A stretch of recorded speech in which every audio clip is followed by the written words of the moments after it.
はい、五冠バナナ3番数、なぎさ3番数、ロー3番数。福岡はですね、まあ、大変良かったですね。シャロム3番数。おかえりさんありがとうございます。もうね、ぶっちゃけもう会社すぐにでも辞めて福岡帰ろうかなってめっちゃ迷ってますね。もうめちゃめちゃ福岡帰りたくなった。というか、もうね、お父さんもね、もう帰ってきた方が絶対いいよみたいな、お金貯まるし、実家におったら、もう生活費タダやからなとか言ってきて、いやーそうなんだよな、帰りてーなと思いながら、あれなんか今日ちょっと口のあれがおかしくない？そんなことないか。ながら、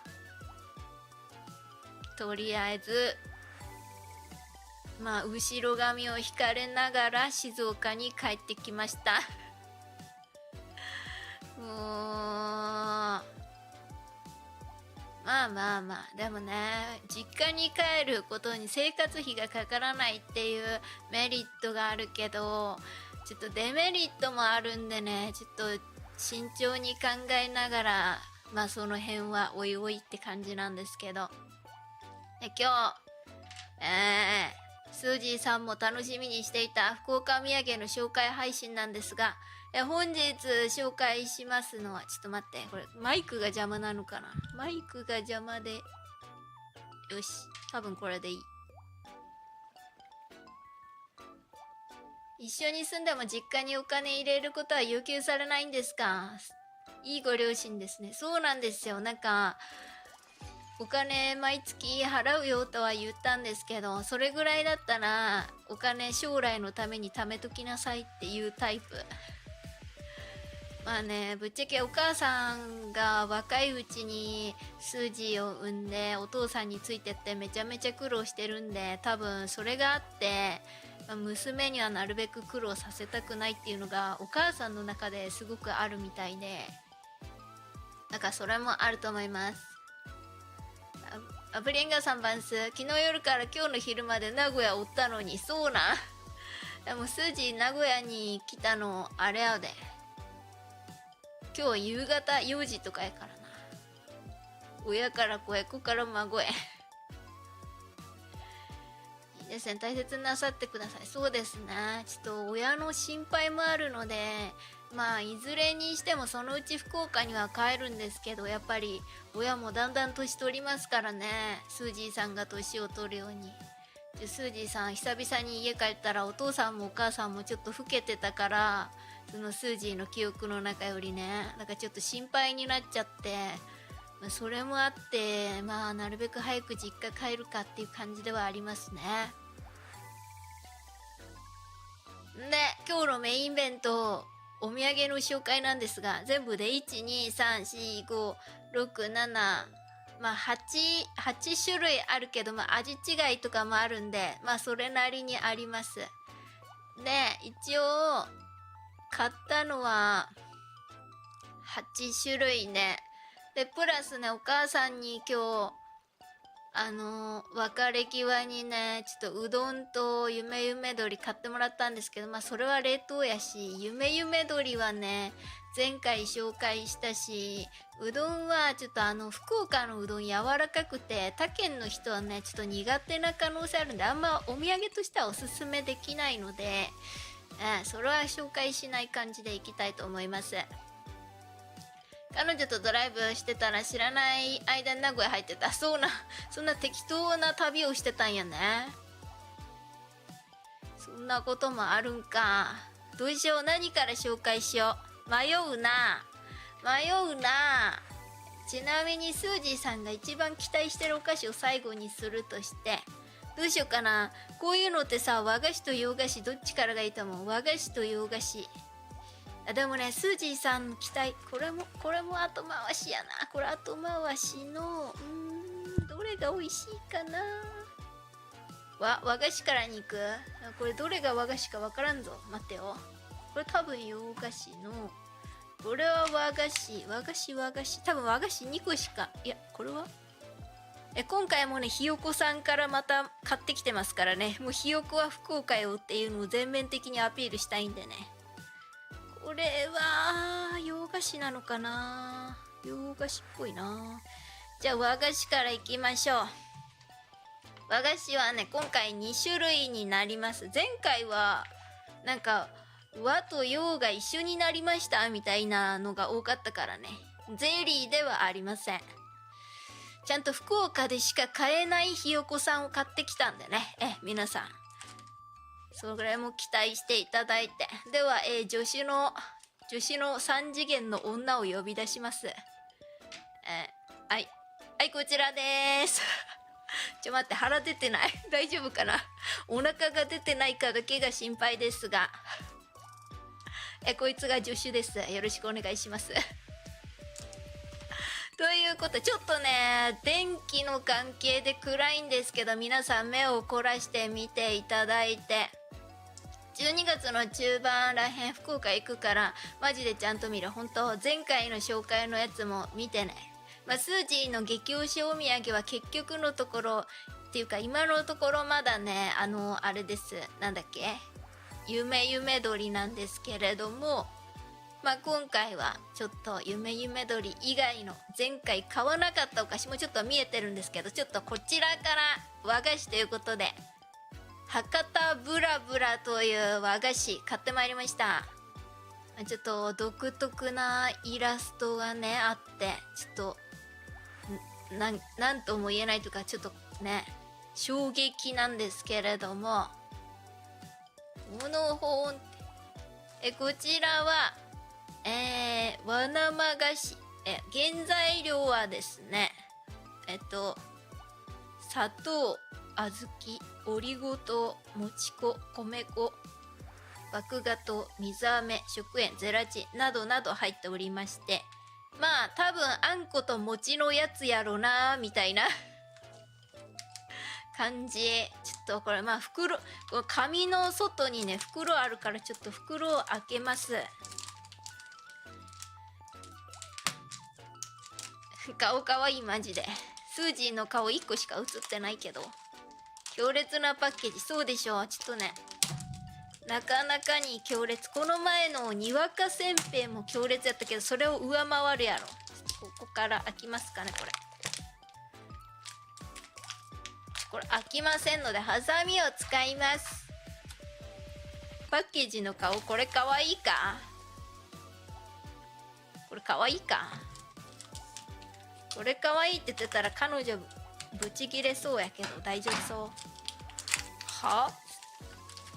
よっ、トラセセララ3番生よって言われたらトロピカルだねって言わないといけない気分になっちゃうな。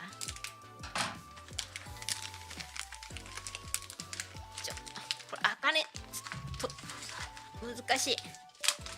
袋開けるの苦手なためみたいになってる。後ろに何か転がってる。後ろはね、これはね、布団が映ってます。布団が食べられません。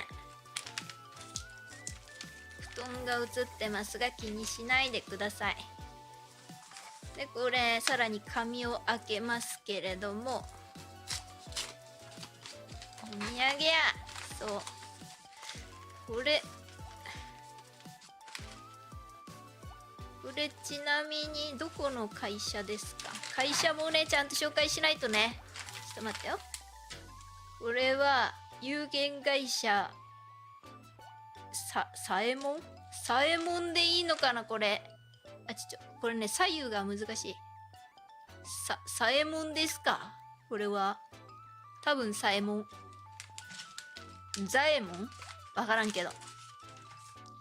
縁側くんのお土産ざます。縁側くん自分で買って職場やご近所さんにお土産配ったりはしないですね。スージーさんもうご近所さん知り合いいないし、会社は別に配らんでいいやろ。でこんな箱に入ってます。結構なんかいい感じの。でもねこれ発泡スチロールっぽい。触った感じ。これはちょっとなんかちょっと高そうなあれですね、見た目が。ちょっと待ってくださいね。有限会社創業古そう。確かにちょっとそこをね本当は調べてこういう会社ですって言うべきだったんですけど、ちょっとなかなかに。見てください、これ紙が入ってた。これちゃんと映る。ピント合う。ピントあった。第19回内閣総理大臣賞を受賞しております。ちょっとこれ見えるしています。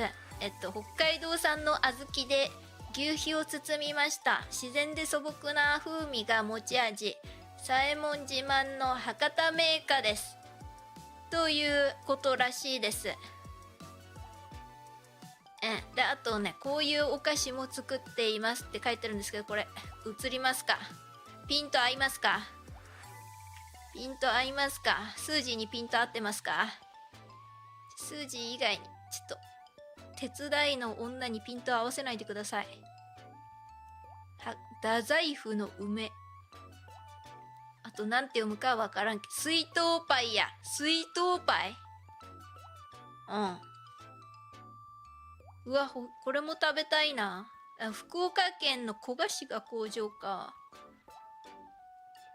これをまた別の機会に買いたいですね。今日はスージーさんの地元で買ったんで、ちょっと福岡市のお土産ねあんまり買えなかったからな。会社に帰るとか触れ回ってなければね。でも全部一人で食べるのかいいやろ。いやでもね、まだいつになるかわからんけど、VTuber のお友達のひさちゃんとご飯食べ行くから、その時に何個か持っていきたいと思います。凄さがわからんけどすごいんや多分ね。でこんな感じで、はい、ちょっと暗いな電気がねないから暗いな。ちょっと待って、懐中電灯じゃないけど、看護師さんが持ってるライトを持ってるんで、これつかね、これで照らしたらいい感じに見えませんか？これむずいな。これ見えてる？みんないっぱいあります。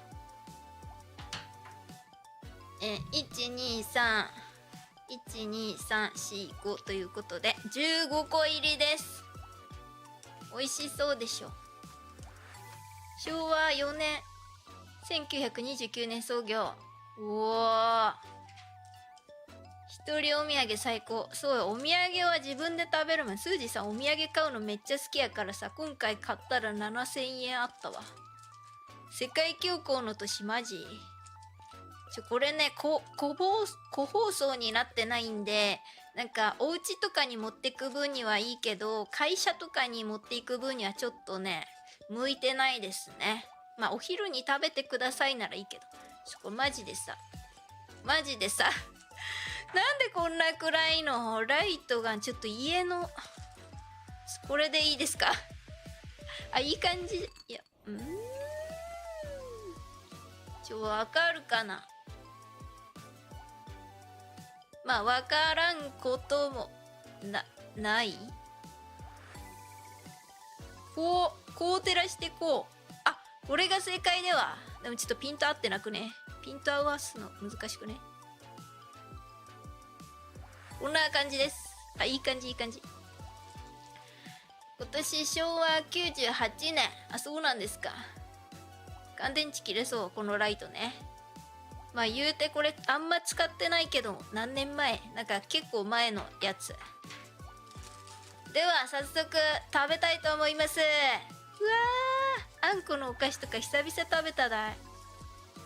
もう最近はね、なんか安いお菓子しか食べてなかったから嬉しいな、こういうの。いただきます。これ一口でいけそうやな。でも口があかん。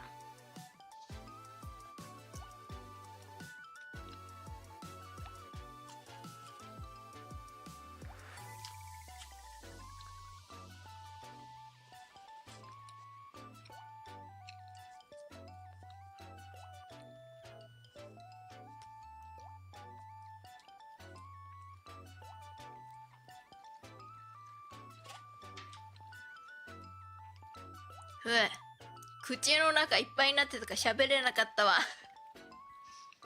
うん、美味しいです。甘すぎず。お茶あるよ。お茶、ほうじ茶、ほうじ茶多いお茶。これも帰る時に買ってもらった、お母さんに。でももう冷めたあったかいの買ったけどね。これで口をリセットしないとね。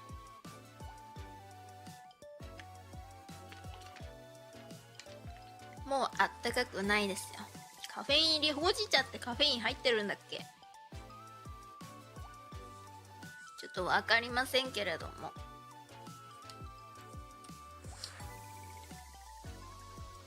あ、でも原材料緑茶とビタミン C って書いてあるよ。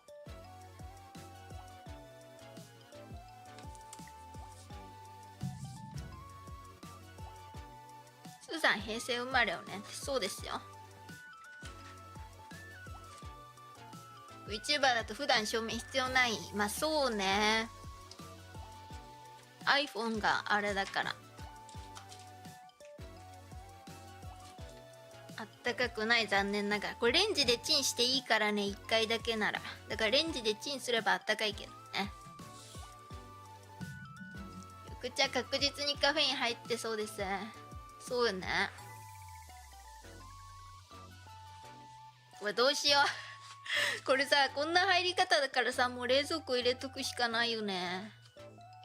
とりあえず甘さ控えめのあんこと、この牛皮だから餅、まあ餅粉も入ってるけど、まあ牛皮っていうものが数字はどうやって作られてるかよくわかんないけど、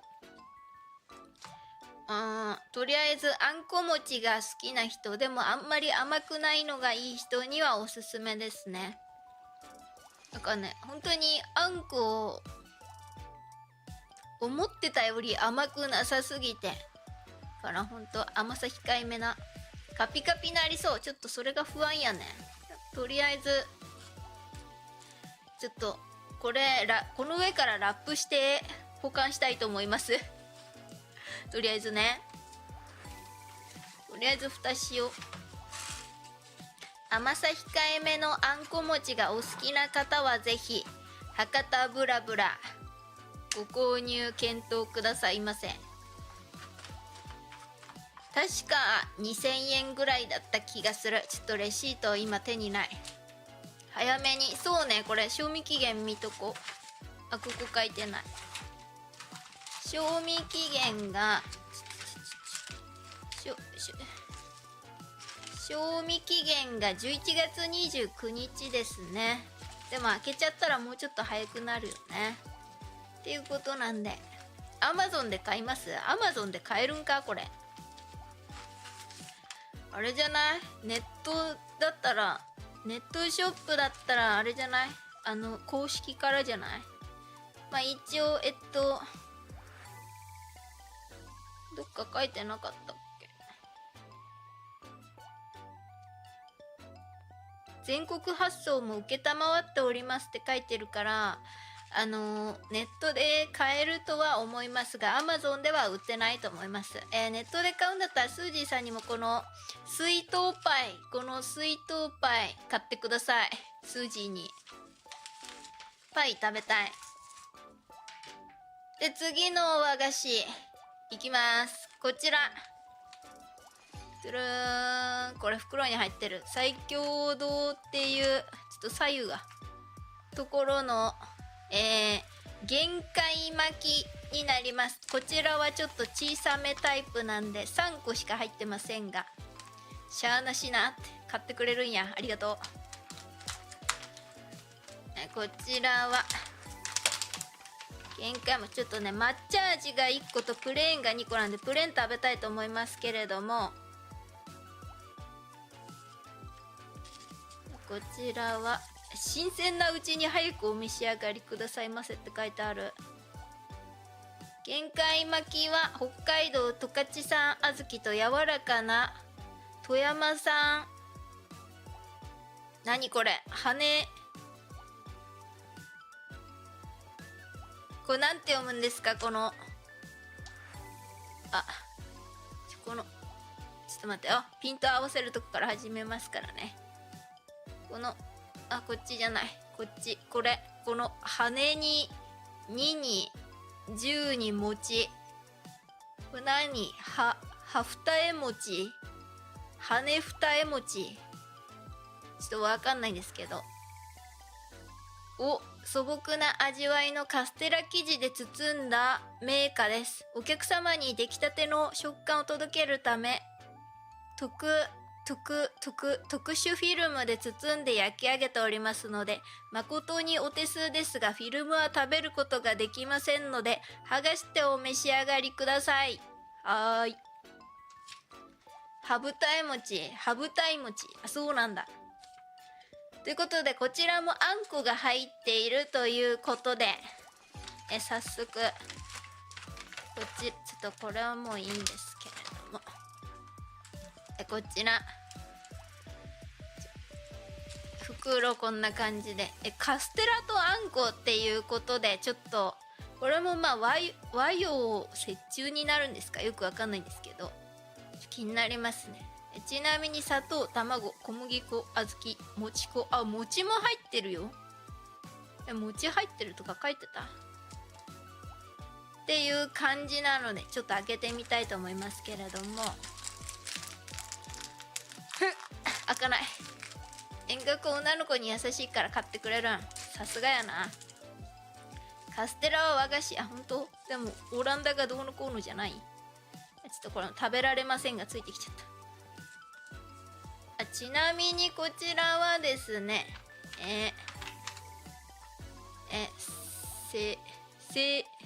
生協堂さん、ちょっとピント合ってくれ。ピントちょっと合わないんで読みますけど、こちらは北九州市の、福岡県北九州市のお土産になります。で、この食べられませんフィルムを剥がします。食べられませんフィルムを剥がします。予算番数、そこの首から下が映ってる人はスージーさんですか？これはあれです、助手です。今回の助手、こんな感じです。見えますか？これちょっとね、左右があれだからちょっと見えますか？これこんな感じです。こう中見せたいけどね、もうくっついちゃってますんで、これで勘弁してください。またライティングする。ライトアップします。10社も番数ですありがとうございます。このちょっとライトアップが難しいんですけれども、こんな感じです。ピントが合いません。こんな感じです左右とかがさ逆だから難しいよね。こんな感じです。はい。せいやさん番数。カステラと餅とあんこのハーモニーを楽しみたいと思います。ではいただきます。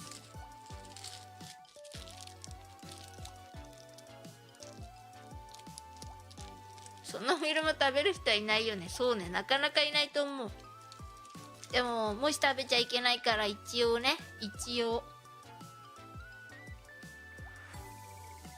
昭和20年1945年創業。じゃあここもなかなかやない？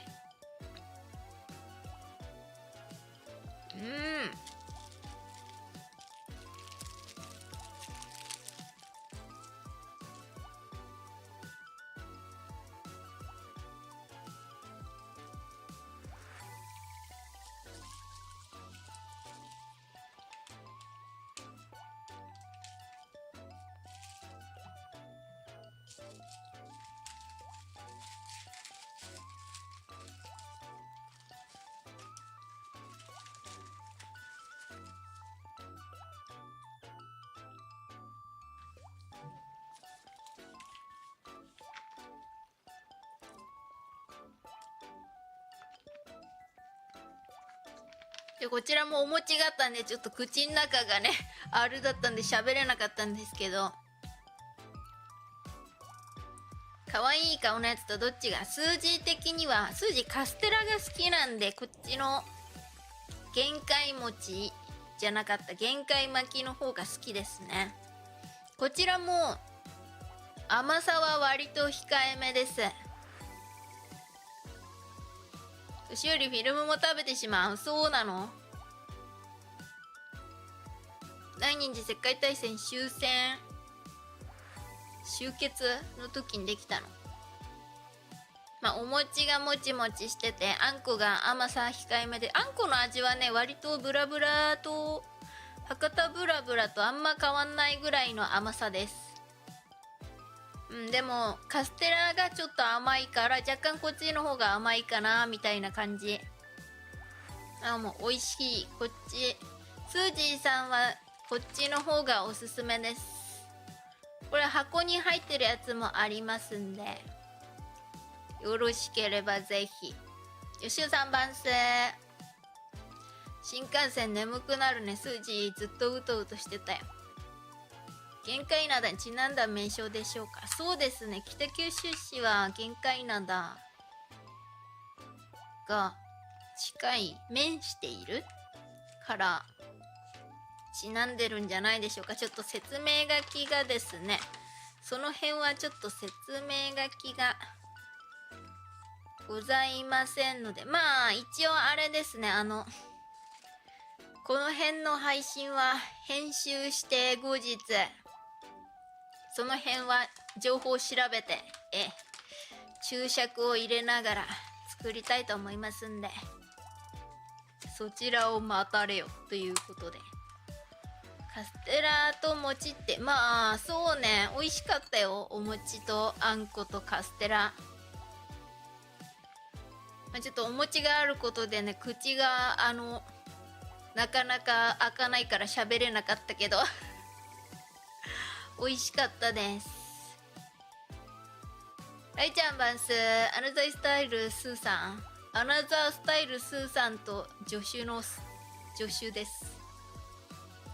次どれにしようかな。あと123412345どれにしようかな。どれにしよう。迷うな。アナザースタイルスーさんや。いやお。なんで前からおるのに急に言うん。次じゃあこれにしよう。その服前にも着てた。本当？じゃあスージーのお気に入りってことで。次こちら。博多あまおうひよこの卵。皆さんがひよこは東京じゃないんですかって言いますからね。ひよこはガンガン押していきたいと思いますけれども、この卵を選んだ理由がちょっと見えまちょっとさ近づいたらこうなっちゃうからちょっと見えないんだけど見えないんだけどね、ここにね博多駅と小倉駅限定って書いてるんですよ。ここがポイントです。福岡で買うべき理由。ちょっとねみんなには見えないんですけど新幹線がね、福岡県には新幹線が止まる駅が博多駅と小倉駅って2つあるんですけど、その駅でしか買えませんというのがこのひよこの卵というお菓子ですね。東京はひよこじゃないやろそれは言い方間違ってる。ひよこは東京じゃないんですから。ちょっとね引かないと見えないけど、引いても文字見えないんじゃないかっていう。でこれの特徴がもう一個ありまして、ちょっとこの辺に書いてるのがちょっと見えづらいと思うんでスージーさんが読みますけれども、こちらがひよこの夢なる基金協賛商品となっておりまして、これどういうことかと、ちょっとねこれちょっと賞味期限が映ってますけれども、この商品の売り上げの一部は一般社団法人ひよこの夢なる基金を通じて夢を育むための育成支援や災害復興支援に活用されますということで、美味しいお菓子を食べて募金みたいなこともできるという、とても良いですね。そこもポイント高いですね。ということで早速こちらはどういうお菓子なんだろう。いちごジャムが入ってるって書いてますね。ちょっと開けたいと思いますけど、ここテープがついてるんで、ちょっとね、カッターで開けようか。2つ ?2 箇所で、どういうこと？新幹線が止まる駅が2箇所。っていうか、なんていう、のぞみが止まるのが2箇所やね。だから、新幹線、各駅になると何個かはちょっとわからん。けど、のぞみがね、2箇所止まるの。便利でしょ。これが、こうなって、それでこうなってって感じ。これじゃあまだわからんね。なんか卵が入ってます。開けるとこんな感じ。ちょっとピントあって。ピントあって、お願い。お願いだからピントあって。ピントが合わない。ピントが合わない。頑張ってピントあって。じゃあ合わないんですけど。説明書きが書いてあります。いちごの王様博多あまおうを贅沢に使ったひよこの卵の登場です。なんでこれ本当はあまおう味じゃないやつもあるんですけど、多分でもスージーさんが見たお土産屋さんにはちょっとあまおう味しかなかった。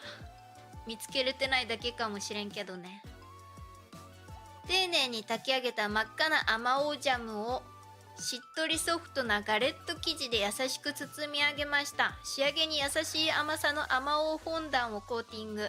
程よい酸味と優しい甘さ香るひよこの卵が誕生しました。ちょっと変わった可愛い卵。博多あまおうひよこの卵。皆様楽しいひとときにどうぞ。ということで、ここにこういう感じですよっていうのがちょっと書いてるけど、見える？見えないね。ピントが合わないね。ピントが合わないんだけど、外側が何だったっけ？あまおうフォンダンで、この白いのがガレットで、ジャムが真ん中、黄身のとこっていう感じって書いてあったはず。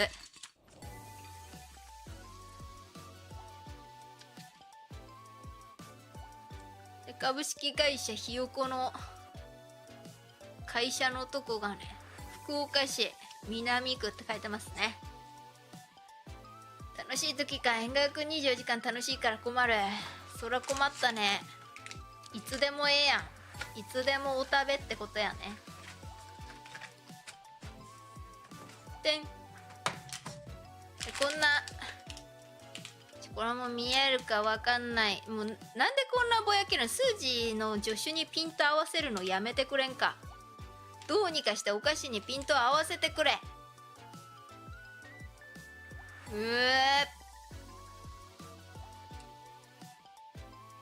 わかんないけど開けます。ひよこは福岡のお菓子だって初めて知った。本当、福岡に本社がありますよ。これ外がねチョコレートだからちょっと素手で持ったらチョコレートが手につきますんで気をつけてくださいね。これピントが合いませんけれども、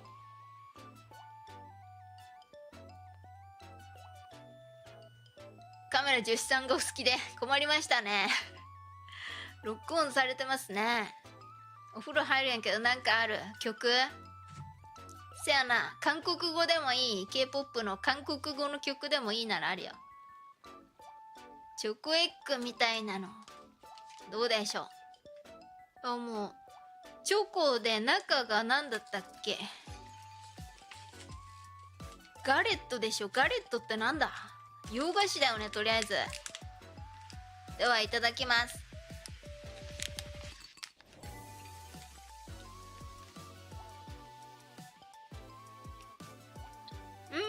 おいしい。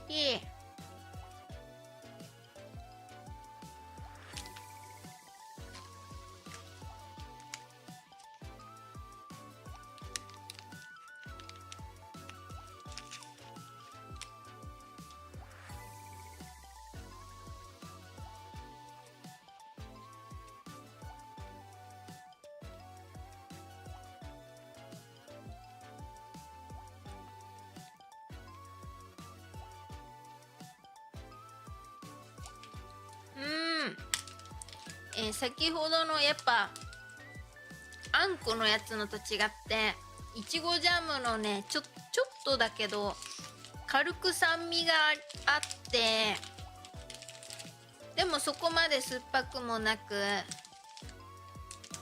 もじゃあチョコが甘いですかっていうとそんなに甘くもなく程よい甘さ。これは良いですね。なんて言ったらいいんだろう。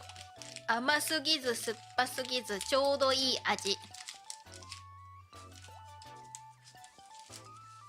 あんまりあんまジャムが入ってるお菓子ってお土産で見ない気がするけど、どうなんだろう。まああんまりスージーさんも旅行行ってないから分からんけどな。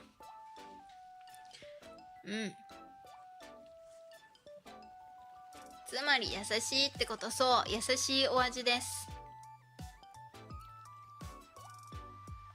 スージーちゃんは食べれません。これはバーチャルのものじゃないんで。3次元のものはスージーは食べれませんので残念ながら。でまたお口をリセットします。お茶で。韓国語でもいい。縁側くん英語のヒップホップ聞いてるけど何言ってるか分からんし。そしたらね、エクソのテンポがいいと思います。 EXO でエクソがグループ名でテンポっていう曲です。おすすめです。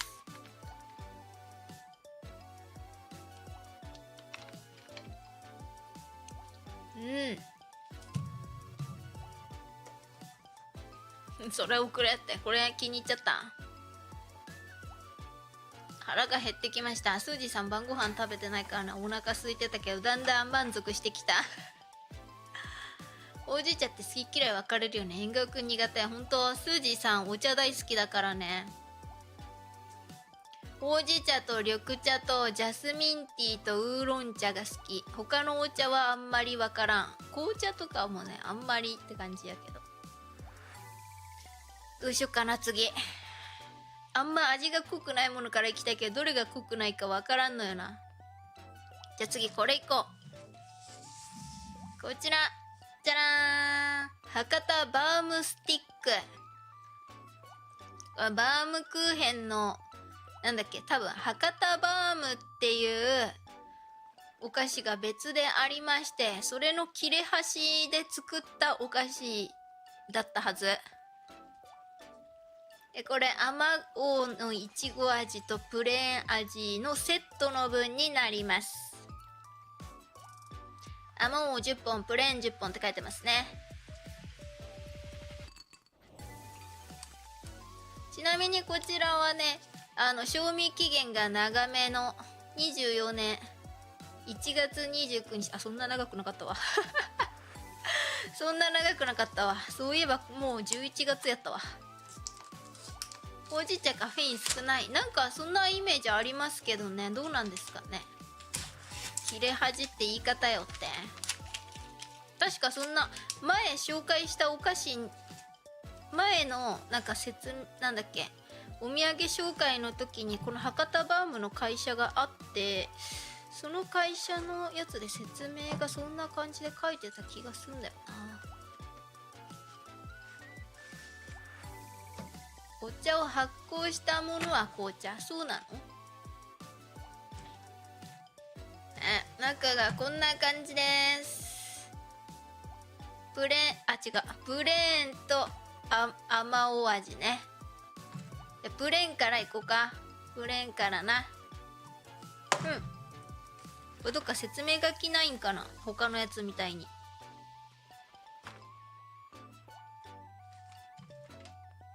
特にないです。切り株感バームやからな。バームクーヘンやからな。パッケージおしゃれ。いいよね。女の子にあげるお土産にはおすすめかもしれません。さっきのひよこの卵もね、パッケージ可愛かったから。パッケージだけでまあこれでもありかなっていう。で中こんな感じ。プレーンって書いてます。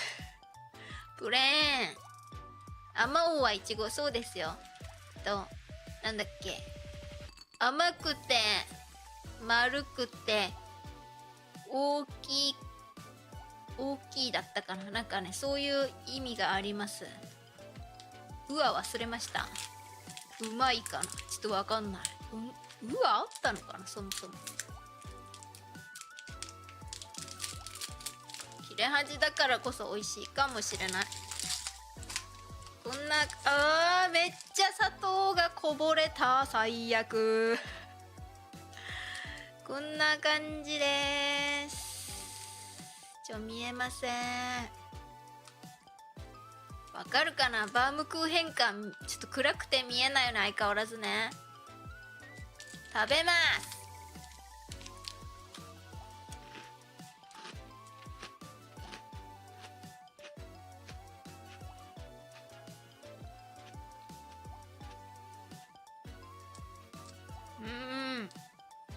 なんかバームクーヘン最近食べてないけど、バームクーヘンの味っていう感じではないかも。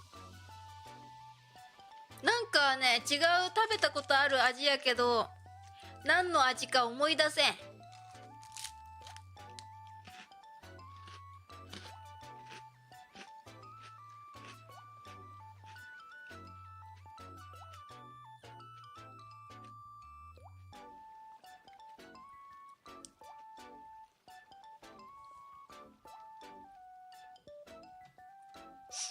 プレーンなのに砂糖がいっぱい。プレーンだから砂糖がいっぱいじゃないのも知らんけど。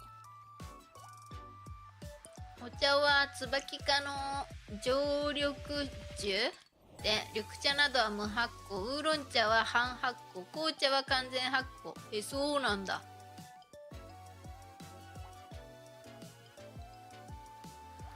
隣でキムチ食ってるのがいて、お菓子とミスマッチやなんか変な感じ。キムチくせえなみたいなね。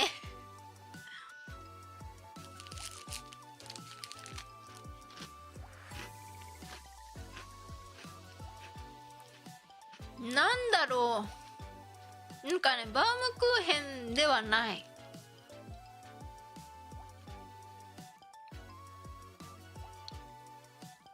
何の味かわからない。なんかこんなお菓子あったなみたいな味がするけど思い出せない。バームクーヘンこんな味やったっけ。なんかね、バームクーヘンってなんかさ、独特の匂いとかするやん。もう開けた瞬間からさ、バームクーヘンの匂いがするやん。でもなんかしない気がする。でもスーチーさんコロナになってからちょっと鼻があんま効かんくなったから、そういうスーチーさんのせいかもしれんけど。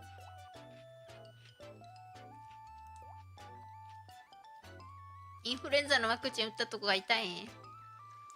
インフルエンザな。スージーさん打った日は痛かったけど次の日は痛くなかったよ。まあ人それぞれやからね。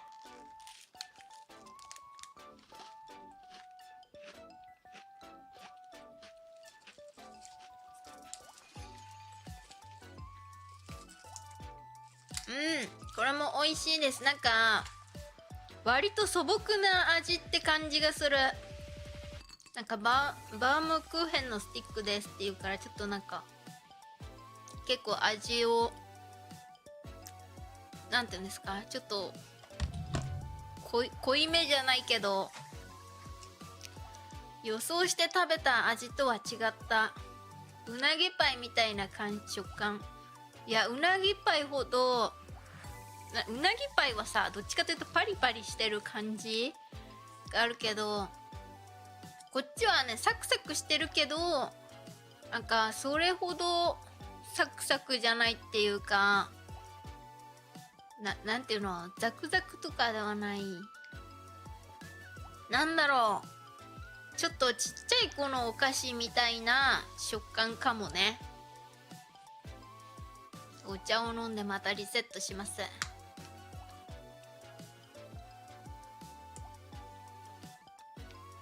しっとりサクサク、そうね、若干しっとり感があるかもね。しっとりしたお菓子ではないけど、なんかサクサクの中ではしっとりみたいな、ちょっと難しいけど伝われって感じなんやけども、次あまおう味もいただいてみたいと思いますけれども、こっちいっぱいあるんでね。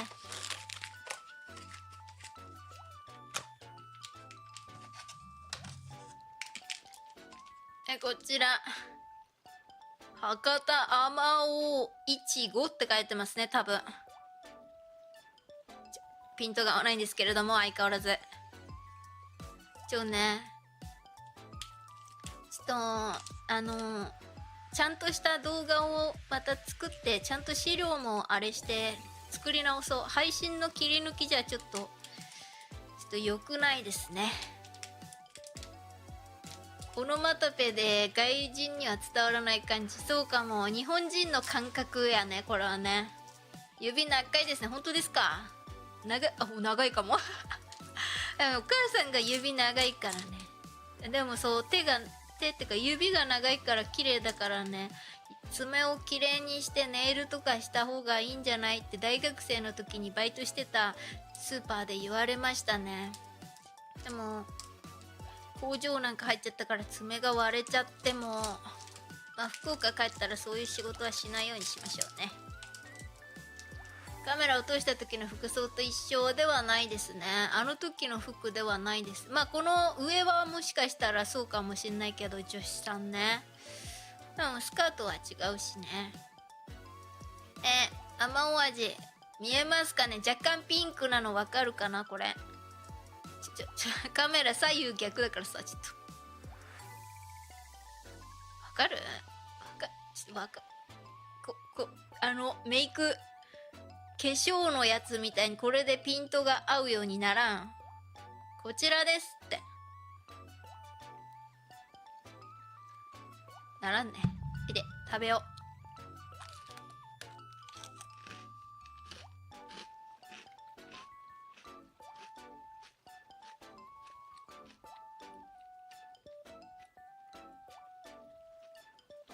半紙紙とかであれした方がいい？ないな。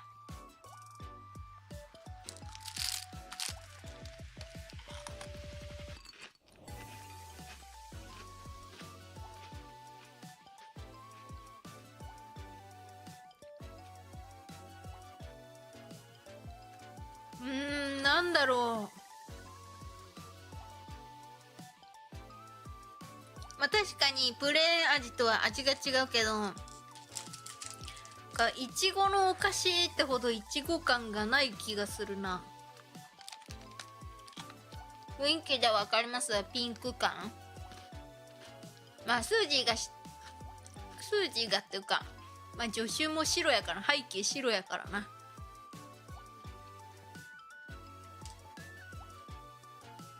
何の工場かわからん。こんにゃく工場や。こんにゃくとところてんの工場。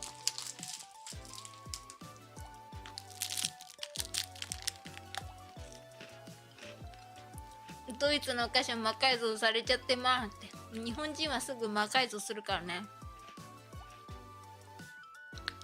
シュゼット3番数。私が読んでるうちにそんなところに。どんなところに？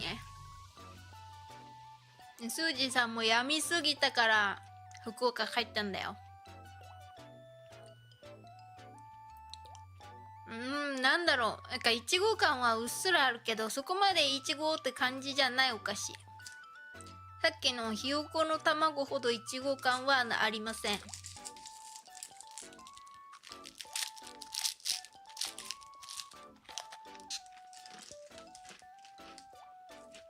スーザンよく見たら水平さんなのかこれは。でも軍服ではありますね。原因が分かって解消された。よかったじゃん。スージーさんも原因は分かってるけど解消されないから大変ですよ。今日も泣きながら駅から歩いてなんだろう、こっちもやっぱ素朴なお菓子って感じする。素朴なお菓子です。なんでこういうなんていうのかな、卵ボーロとかが好きな人は好きかも。ああいう素朴系のお菓子な。でも多分ねこれ味が素朴だからなんだろう、ついつい食べ過ぎてしまうかもしれん。しかも10個入ってるじゃん。これ10個ずつだからさ、全部で20個だからね、多分1日で食べれるかもしれん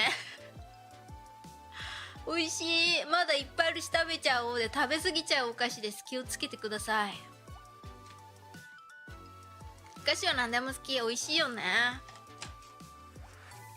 ちょっとセクハラ発言やめてください。でまたお茶でリセットします。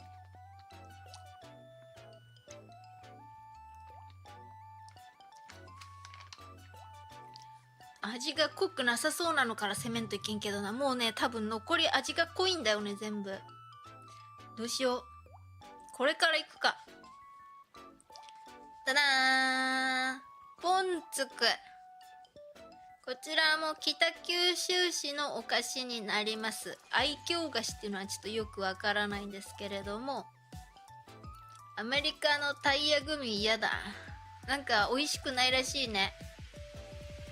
糖尿病ならないように。大丈夫よ。糖分通るのは今日ぐらいよ。まああとはちょっとずつ消費するけどな。こちらコクのあるカスタードクリームをスポンジで優しく包み込んだふくよかな愛嬌菓子です。冷やしても美味しくお召し上がりいただけますってことで、カスタードクリームが入っているという情報が出てきましたね。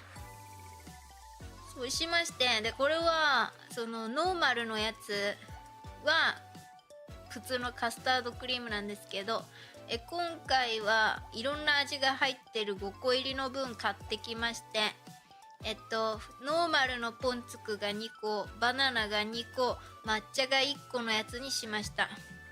でもスージーは後悔しました。スージーはバナナ味のお菓子が好きではありません。失敗しましたね。ノーマルが5個入ってるやつ使えばよかったって今すごく後悔しています。明日休みよかったじゃん。ゆっくり休みなされ。バナナひさちゃんにあげよう名前かわいい。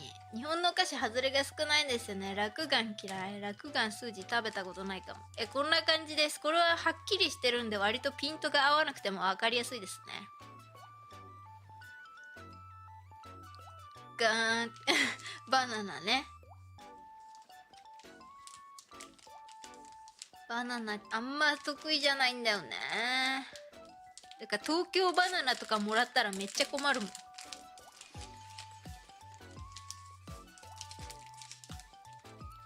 こんな感じです。ピントよあえ。ピント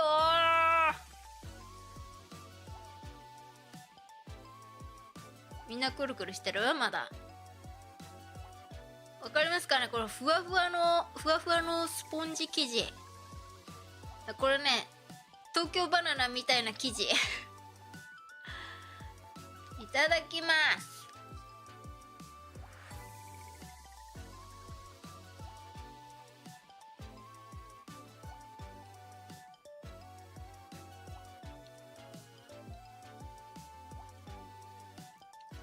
仙台メーカー萩の月。ちょっと萩の月はね食べたことないんだよね。スージーさん仙台の知り合いがいないからさ、もらったことないし旅行行ったことないからわかんないや。蒸しパン、そうね、蒸しパンみたいな感じにカスタードクリームが入ってる。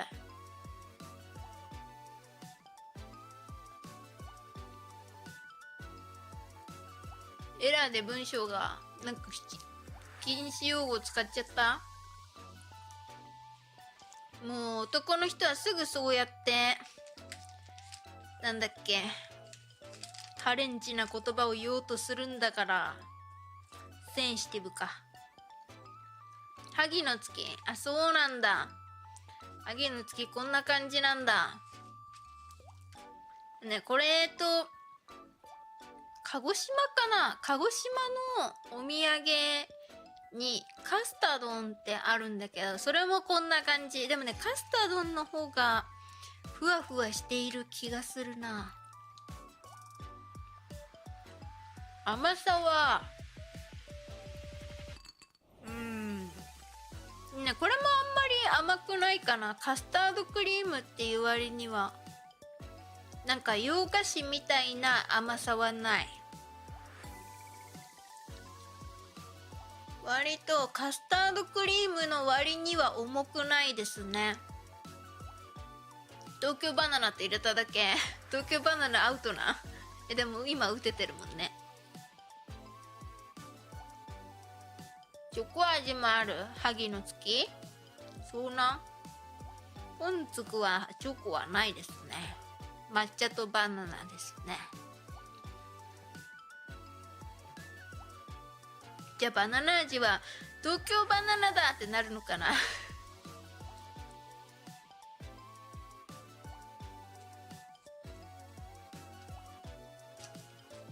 でも美味しい美味しい。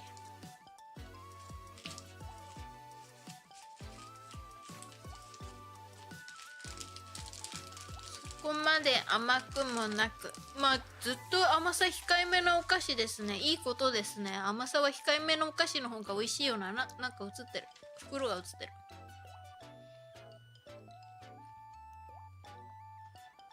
なんか超甘いみたいなのはさ、すぐ飽きちゃうから一口目しか美味しくないもんね。ポンツクの名前の由来、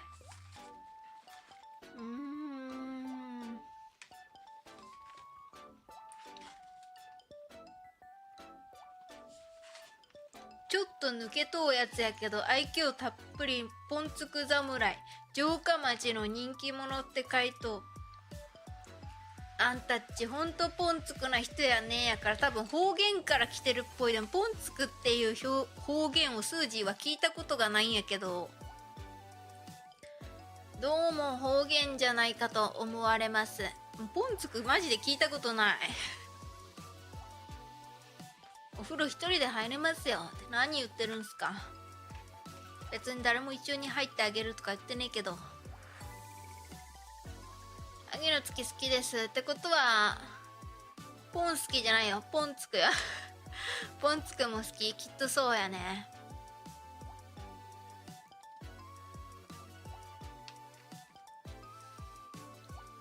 お腹いっぱいになってきたな。お腹いっぱいになってきた。どうしよう。あとまだねあるんだけどな。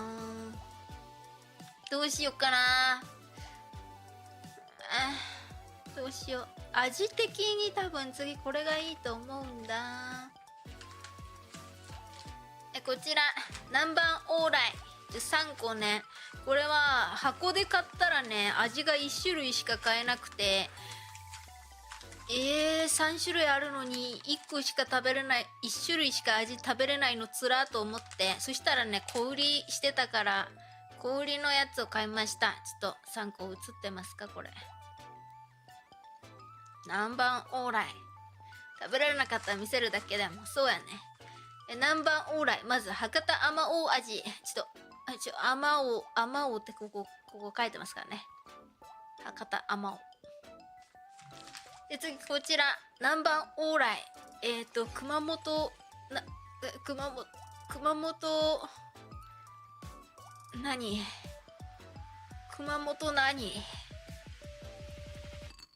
なんとかゴールドスイート、熊本県産ゴールドスイート味。ゴールドスイートはあれです、多分さつまいもです。でこれが普通の南蛮往来。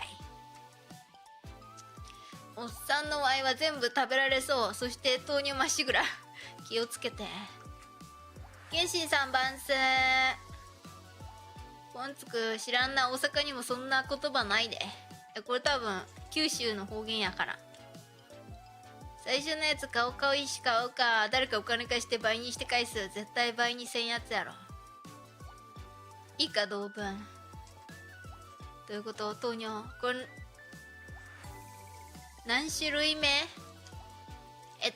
今食べたのは1、2、3、4、今4種類食べましたよね、多分。1、2、あ ?1、2、3、4、5、あ、5だ、5。これ6個目。豆乳まっしぐら。普通の、あまおう味と、ゴールドスイート、さつまいも味と、これは普通の味だけど、普通のやつはね、確か、ラズベリーが入ってるんじゃないかな。そう、ラズベリーソースが入ってます。シーマン3番数。絶賛投入中。やばいじゃん。どれ食べよっか。これ箱がないから説明書きがないんですけどね。1フィリックスさんこんばんは、バンス。ベリーソースいいな。いいよね、ラズベリー。今日はあえての博多あまおう味にしよう。ちょっとラズベリー筋好きだからね。ベリーソース大好き。本当。じゃあこれいいんじゃない？博多あまおう味いきたいと思います。これアーモンドがね入ってるから、なんだろう、なんかフィナンシェみたいな生地なのかなと予想。甘いのたくさん食べた気分になったらしょっぱいの食べたくなってきた。しょっぱいは方言かな。塩辛い。しょっぱいって結構言うくない？問題は博多遠すぎ。でもネットでも買えるんじゃない？こんな感じです。見える？あ、こうしたらこの電気でいい感じになりませんか？なりません。残念です。でこちら割ってみますか。あ、これねすごい。わかるかなこれ。なんかねちょっとこの辺がパイっぽい。パイみたいなのにここはなんかなんていうの、なんかそのフィナンシェとかマドレーヌとかそういう感じっぽい生地。期待大。スイートポテトじゃない。ピンボケしとるって。それは勘弁してって。どうしようもないなよ。カステラではない。でこんな感じでソースもピンボケ。全然ダメだ。頑張れ頑張れ。こんな感じ。中澤さん番数。これいいんじゃない？これいいんじゃない？食べます。いただきます。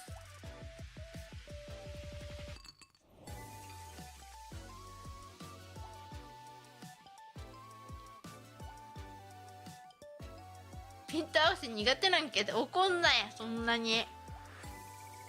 だってピントが助手に合うんやもん。しゃあないやろ。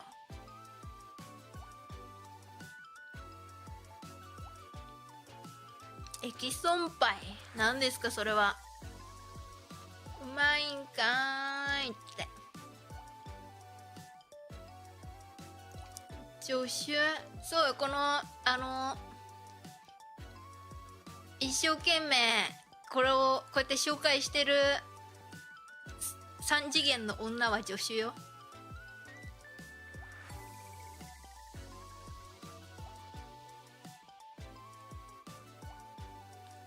本日のメイン助手がピントも女好きか。気持ちわかるよ。気持ちわかるんかーい。はい、了解です。なんか圧に負けた感ある。圧に負けちゃったのかな。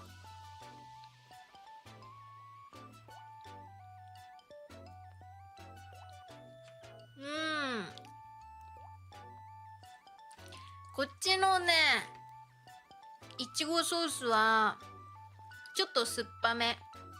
さっきのひよこの卵より酸っぱいですね。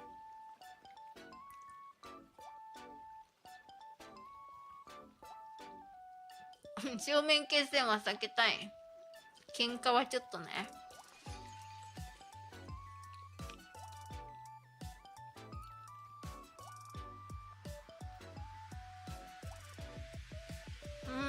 なんて言ったらいいんだろう。見てたら低血糖症状出てきた。低血糖症状とはって何ですか？パイ生地はほんと外側パイなのかな、パリパリとかはしてない、しっとりしたパイ生地みたいなのがほんと外側にちょっとだけあって、でもね、そのスポンジ生地みたいなのもなんか原材料はね、卵、アーモンドって書いてるから卵が一番多いんだけど、なんかアーモンドプードルとかそういう、だからマドレーヌとかフィナンシェとかみたいな感じはあんまりない。若干あるけどそこまで生地の主張がないかなって感じがする。やっぱね、ソースの酸っぱいのが一番くるかなって。まあそこまで酸っぱくないけど、まあ、若干酸味がありましてっていうか、ソースの主張が一番あるけどって感じかな。バターもいっぱい入ってるっぽいんだけど、原材料からすると卵、アーモンド、バターって続いてるからね。でもあんまりなんかバターの香りがするわけでもないし、でもスージーさんな、本当鼻がやられてるからな。コロナから鼻があんま効かないからな。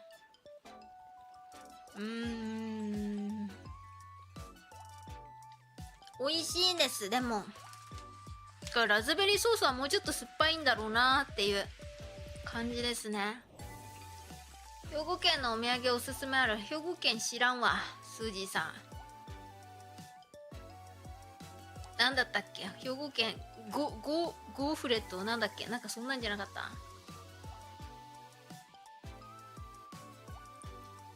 お腹が減って手が震えて冷や汗が出てもろもろが低血糖の症状なの？そうなんだ。アーモンド感ある感じですか？アーモンド、でもアーモンドが入ってるお菓子ですっていう味はするけど、でもなんかそう、アーモンドプードルとかが入ってるお菓子とはちょっと違う感じ。まあアーモンドの、匂いとか味とかはするね。アーモンドプードルとはって何なんだろう、そもそもプードルって何なんだろう。まあでもフィナンシェとかあれか、マドレーヌはどっちかっていうとバター感が強いのか。アーモンドとソースの主張が強めですね。外から寒いのにスカートさすがです。でもこれロングスカートですよ。美味しければよし、そういうことです。つまり美味しいってことですね。そうです、美味しいってことです。まあ今まで食べたお菓子だとひよこの卵が今スージーの中では一番かな。犬の話した？アーモンドチョコ食べたことある。それはアーモンドがっつり入っとるからなそらアーモンドが入っとるからな。あと残り2個ですね。次こちらトイプードルまあスージーんちトイプードルおるけど、ひよこの卵もさもさしとる。まあそうね。プードル博多一品。ここは如水庵っていう会社の、だから如水庵って確か筑紫餅を作ってるとこかな。お餅にきな粉がかかったやつに黒蜜をかけて食べるのかなのお菓子です。口どけの良い軽い食感の生地できなこクリームを挟み、きな粉入ってる。香ばしい焼き菓子に仕上げました。希少な大豆玉誉れのきな粉を使用したクリームの風味は格別です。お茶にもコーヒーにもよく合う、お子様からご年配の方まで楽しんでいただける博多の一品ですということらしいです。一品パッケージ高そうね、おしゃれですね。こちらもこれも女性にプレゼントするにはちょうどいい感じではないでしょうか。一品の下の図柄がたらこ唇に見えてしまいましたこれたらこ唇トイプードル実家におるよ。くず餅っぽいやつ。ちくし餅はそうかも。スージもあんま食べたことないからちょっとアナゴさん呼んだたらこ唇ね。袋はこんな感じです。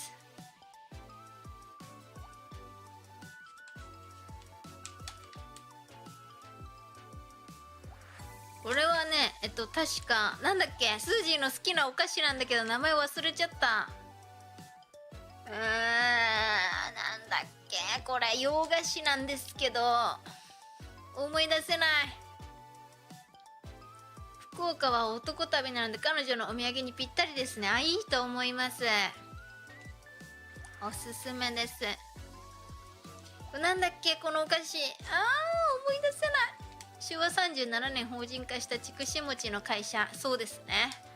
昭和37年っていうのは知らないんですけど、アナゴさん設定的には26歳らしい。ガチでもさ、絵からしてスージーはもっとおじさんと思ってた。40代のおじさんと勝手に思い込んどった。でもサザエさんのとこってさ、なんかすごいさ、みんな実は若いみたいのあるよね。あれそんな若いみたいな。これピント合ってたのになんで合わなくなっちゃったの。ちょっとピント合わせてよ。これ名前わかる人多分チーズアーモンドやな。そうに違いない。チーズは入ってないよ。26タメや縁側さんそんな年いってなかったやろ。26はより年上に見えるね。えアナゴさんめっちゃ年いってそうやん。なんだっけこれのなんだっけこのお菓子の名前忘れちゃった。先輩の肌みたいにカッサカサ。さのついたやつほんとさだった。なんだっけこれ思い出せない。なんだっけスージーの好きなお菓子なんですけどちょっと名前が思い出せません。久々に食べるから。マスオさんとタメで話しているから若いはずではある。そうやね、マスオも若い設定やもんな。じゃあとりあえずいただきます。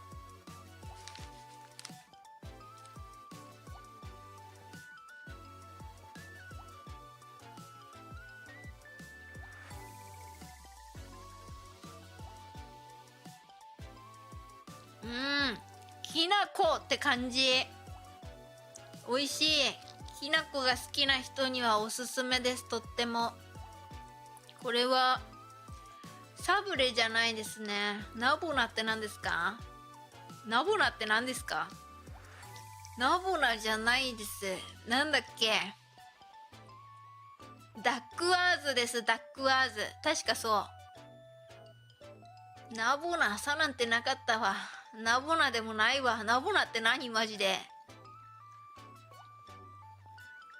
スージーさんこれの紹介のためにあれだから女子さんがキーボード直しちゃったからちょっと今検索できないんですけど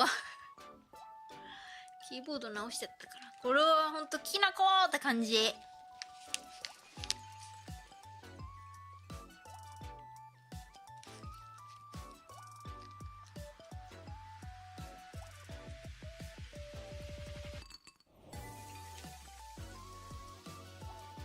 ナボナを知らないだと。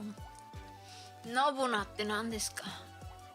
本当だダックワーズだ。知ってたダックワーズナボナはナボナって言われても分かんないんだよな。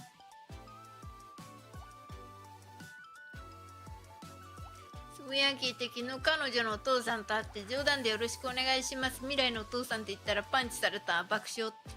泣いてるのか笑ってんのか分かんねえなそれ。お父さんも冗談で殴ったんやろ。じゃあええやん。でも本当になんか結婚してくださいって言うやったら、ちょっとコンビニのバイトじゃなくて社員にならんとお父さんも許してくれんかもしれんけどな。ナブナはお菓子のホームラン王です。全然わからねえ。内容が頭に入ってこない。ちなみにこちらは何個入りですか？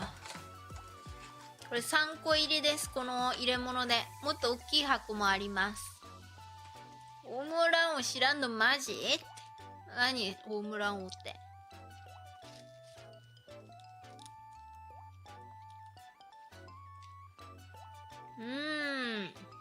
3個入り少ない。大丈夫、大きい箱あるから。駄菓子、あ、そうな。駄菓子買わないからな。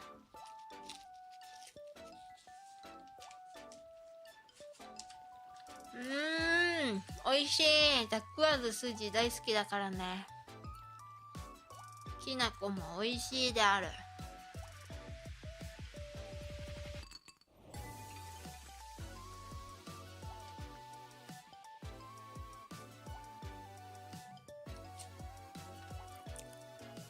なんかきなこの味っていうよりきなこの香りがとても強めで、味は割とダックワーズも主張してくるからね。まあちょうどいいぐらいやね。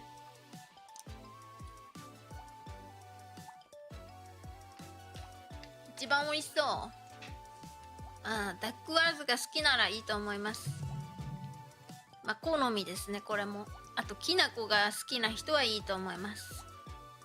大豆好き。別に大豆自体は別にって感じ。きなこも美味しいけど、なんかそんなきなこのお菓子絶対食べるみたいな民ではない。お腹いっぱいになってきたな。でもあと1個だからね。あと1個。こちらです。ミニマンハッタン。おしゃれでしょ、箱が。もうこれ見てわかると思うんですけど、ドーナツです。たらーん。ここに説明があるんですけど、ピント合いますか？ピント合いますか？アメリカンだ。そうね、福岡感はあんまない。両友パンが作っております。マンハッタンは1974年、昭和49年に発売されたサクサク感のあるドーナツです。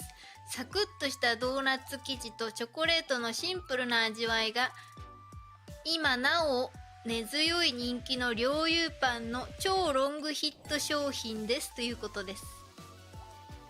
アメリカ US お菓子。まあそうだね、アメリカの国旗までついてますからね。癖になるさっくり食感のドーナツですって言ってますね。ピントが合わないですけど。でこちらは九州ご当地パンということで8個入っております。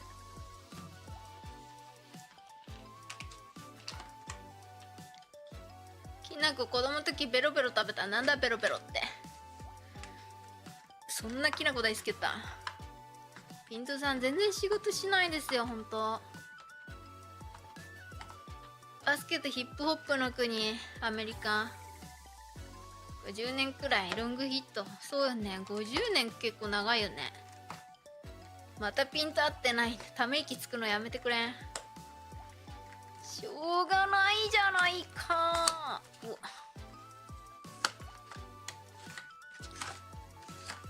うわー、おー、こんな感じです。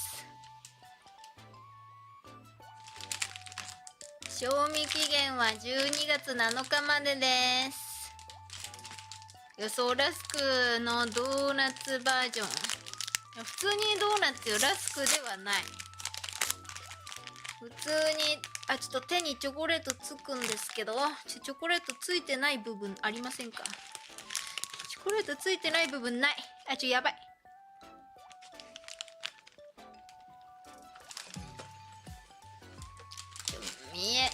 見えるかな。ちょっと暗いからね、これライティングがないから。これドーナツです。普通の携帯じゃなくてウェブカメラです。普通のではないか。ドーナツ、サクサクのドーナツにチョコレートがコーティングされています。指をペロペロしてもいいスージーくんさ、何回ピン取って言えばいいの？注意する方もしんどいねうぜえ上司だな。アメリカの警官が仕事中に食べてそうなドーナツ、どうなんやろ。そんな感じなのかな。形としてはなんかちょっとネジネジしてそうな感じの形なんだけど、これわかる？ねじられてます感あるよね。地元では馴染みのお菓子っていうか、一応パンっていうくくりですね。パンいただきます。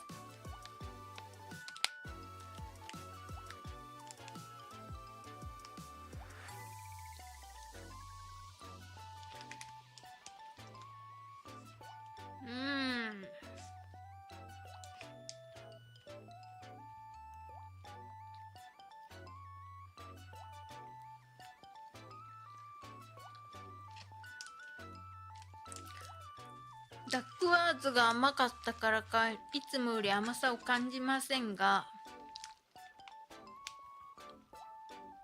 でもこれもね、そこまでもともとそんな激甘みたいな感じじゃない。パンなんドーナツだからパン売り場に置いてあるよ。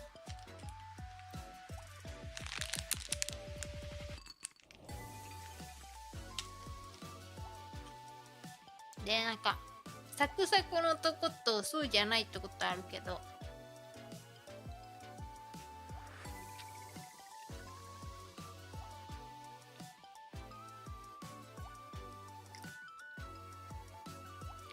この食感がいいんですよ。サクサクの食感が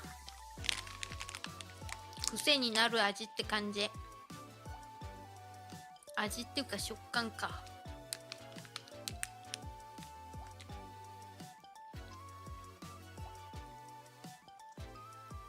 キュモスみたい。キュモス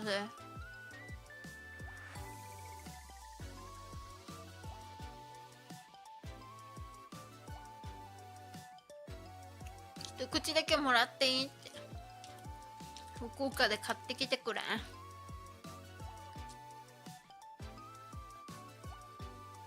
チュロスだからチュロスだか、そんな感じ。チュロスチュロス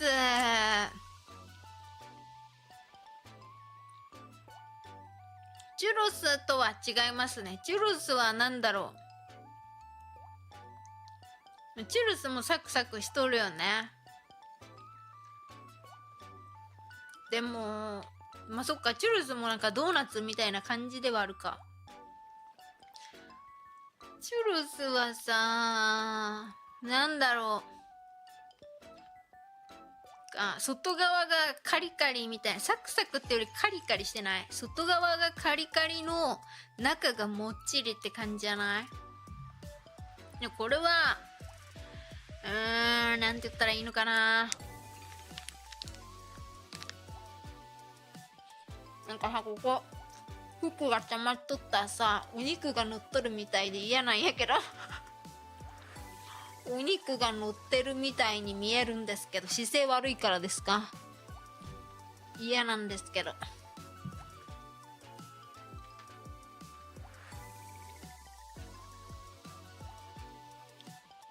チュロス苦手、一口で食べられへんから。そんな一口で食べれんものなんて世の中にいっぱいあるやろ。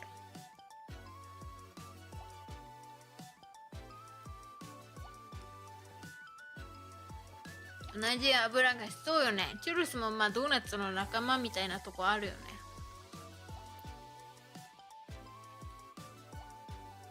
でもこれはもちもちではないからね。なんかなんだろう、オールドファッションに近い感じ。このドーナツはオールドファッションよりサクサクしてるのかな。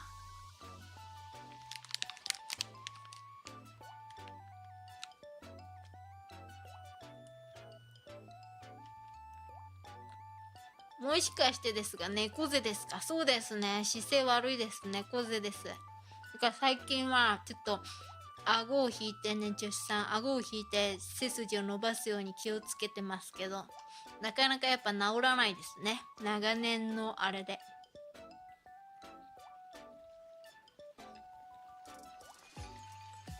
全くそんな感じには見えませんよ。腹が出てるようにってこと？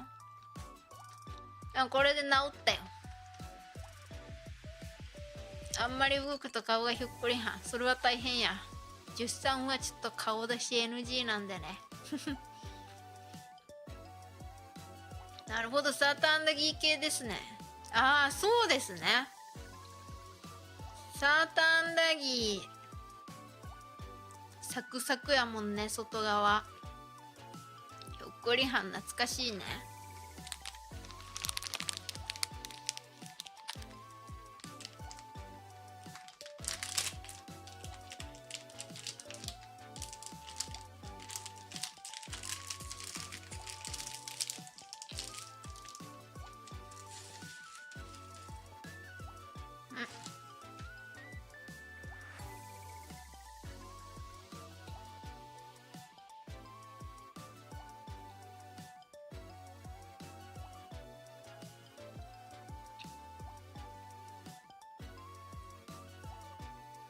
まあもう10周は必要ないんでね、紹介全部終わったんで消しますね、こちらは。さようなら。ピッ。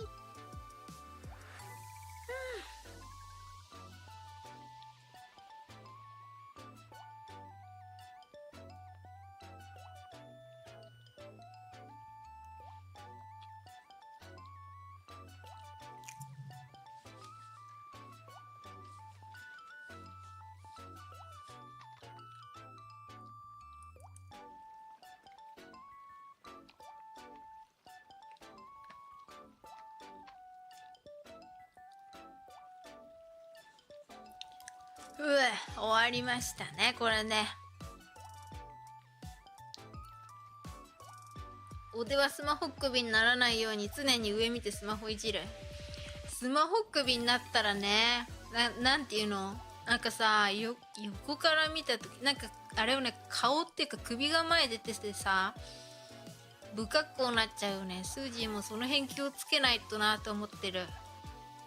時々さ、そんな感じの人がさ、なんか見るから、こんな風に見られてたら嫌だなと思って気をつけようとは思ってるけど、なかなか難しいよね。これで全部です。お腹いっぱいです。あとはね、しょっぱいもの系とかおかず系っていうか食事系が2個お母さんに買ってもらったのがあるんですけど、それはちょっと紹介するにできないんで、まあ夢鳥は前回紹介してるからね。こんな感じですね。全部甘かったから結構大変やった。甘さ控えめなのがね、救いでしたけれども、今回甘いもんばっか。こんな食べたの久々すぎて苦しい。甘いもん最近マジで全然食べないからさ、もう死にそうです。にゃんこ先生バンス。もう終わったよ、紹介。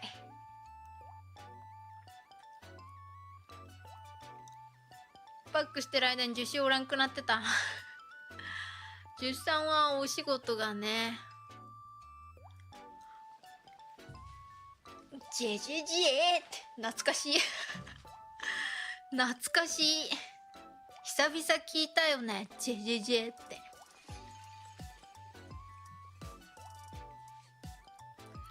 見てたら腹減ってきたからお菓子爆買いしてきてしまった。マジ何買ったの？お菓子。スージーにも教えてほしい。何買ったか。爆買いって気になるよね。なんとなんやろ。猫背でスマホ首怖いね。そうね、やっぱ見た感じがあれやしさ、もうばあちゃんとかじいちゃんになった時やばいよね。だからちょっとね、マジで背筋最近鍛えてんだよね。今のはなんかそういうあれじゃないよ。韻踏んでるわけではないよ。まとめ動画待ってます。そうですね。もっとちゃんとしたしっかりした紹介、なんか YouTuber みたいな動画を作りたいと思います。頑張って。でももう食べちゃったからね、ちょっと1個食べてますみたいなのなってるし、なんか開けちゃったやつとか開けてちょっと放送があれになっちゃったやつとかあるけど、まあいいか。遠学のお土産なんなん、後で住所送るわって何言うてるん。自分で夢通り買ったらええよ。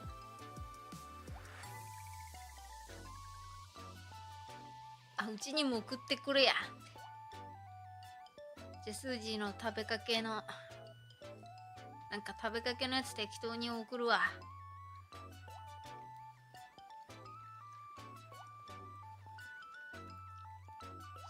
3000円。何3000円って。3000円送ってくれるん。3000円送ってくれたら、じゃあ1000円の1000円のやつ送るな。1000円のやつ。これリアルでも言ってるから、いたらほぼ俺です。そうな。ジェジェジェって言ってる男見つけたらにゃんこ先生な。スッパムーチョハマった。スッパムーチョはスージーの妹が好きなやつや。梅味のやつやろ。ポテチみたいな。ポテチチョコあんパンとじゃがりこ、ポテチ、ミルネージュ、チーズおかきなどなど。まだあるんや。本当に爆買いやね。ミルネージュって何？スージーミルネージュ知らないかも。人のお金で食べるから美味しいね。そうな。まあ確かにな。スージーさんも昨日今日の昼とお父さんの金で飯食ったからな。うまかったわ。それはこの世の真理。人の金で食べるから美味しい。声小さい人にキレてる大阪人かなは8割縁側くんです。見たら声かけてください。絶対嫌やろ。キレてるやつに声かけるのめっちゃ勇気いるやん。でもスージーさんも声小さめやから自分もキレられるしな。そりゃやばすぎ。いや、乱世。今日は寒かったですね。そうですね。スージーさんは上着持ってくの忘れたから今日帰り際にジャケットをね、お父さんに買ってもらった。自分で買うつもりだったけど気づいたら支払い終わってて、嘘やろってなった。スージー声かけたら怒られるで。そうよね。やめとこう。妹ちゃんもスッパムーチョ好きだった。そう、一番下の妹がね、スッパムーチョ好きなんだよね。でもスージーの妹が好きなお菓子とかってなんかお母さん曰く販売っていうか製造中止になることが多いらしくて、なんかね、なんだったっけ、マグカップにさ、なんだっけ、なんか卵と一緒に入れて混ぜたらなんかケーキができますみたいなお菓子があったんだけど、それとかあとはなんかね、鉄分のジュースとかね、いつの間にか製造中止になってたよって。そうなんだって今日話した。なんかマイナーなのが好きなんだな、うちの妹って思いながら。スーさん13のコスプレ ASMR 待ってます。 ASMR って何すんの？助手さんのコスプレ ASMR って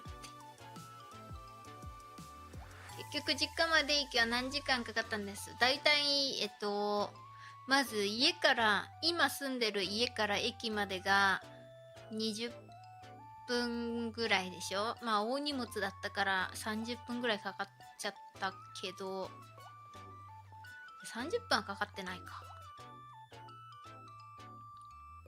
ちょっとかかっちゃったけど。で新幹線がだいたい4時間ぐらいでまた駅から家までが20分ぐらいだからまあだいたい5時間ぐらいですね。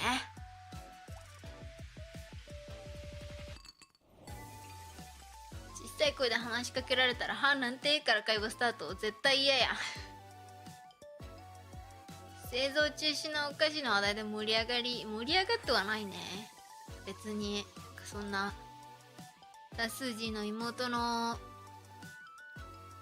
好きなものは製造中止になりがちっていうのをお母さんと話してた。 MR ですわ。 MR って何ですか？オノマトペとか心音とかでささやく。そうなんだ。まあスージーさんでもマイクが ASMR に向いてるマイクじゃないしな。まあ ASMR は ASMR 専門の方のとこに行った方がいいよ。スージーさんそういうの苦手だからやる気なさそう。絶対しなさそう。コメントあれやん、反映されてないわ。そうなん。センシティブな内容コメントすなって。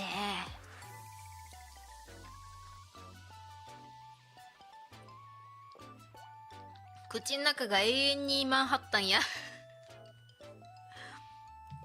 スージーさんマンハッタン大好きやったんやけど、お菓子食べすぎてもう味覚がちょっとあれやった。ほうじ茶じゃリセットできんぐらい甘さが残ってしまって、マンハッタンの良さがあんまりわからんやった。ブラックモンブラン美味しかったですよ。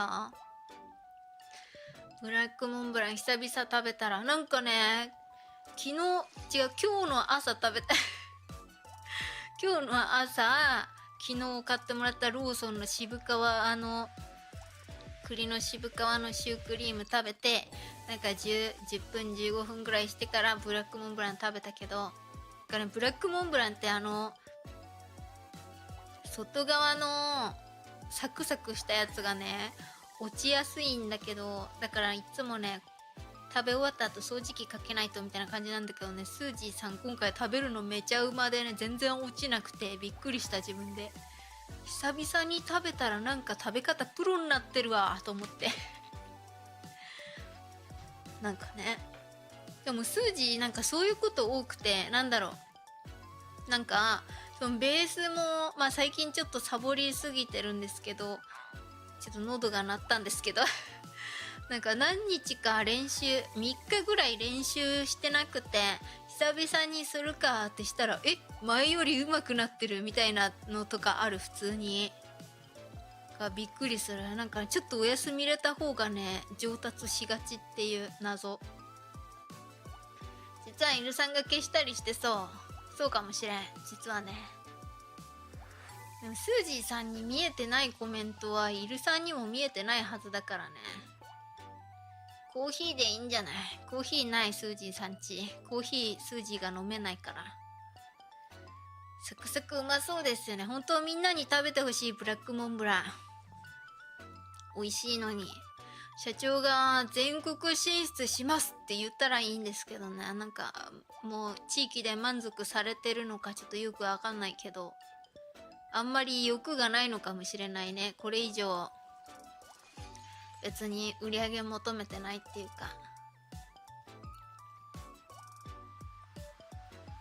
シュークリーム美味しかったです。ローソンに行ったらちょっとチェックしてみてください。栗のシュークリーム、栗のねアイスもソフトクリームかもうねあって、それはスージーは食べてないんだけど妹が美味しいって言ってた。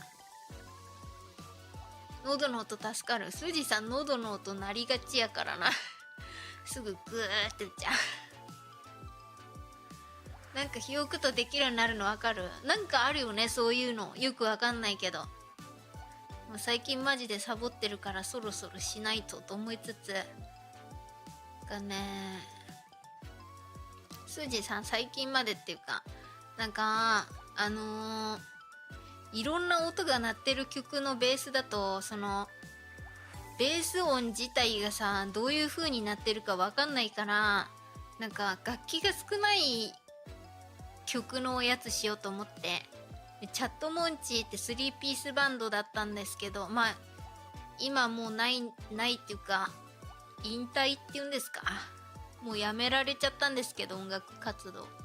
しかも途中から2ピースバンドになったんですけど、そちらの、バンドさんが本当なんか全部の曲かわかんないけど、割と3ピースで何でも曲作っててがね、それを聴きながらやってたんですけど、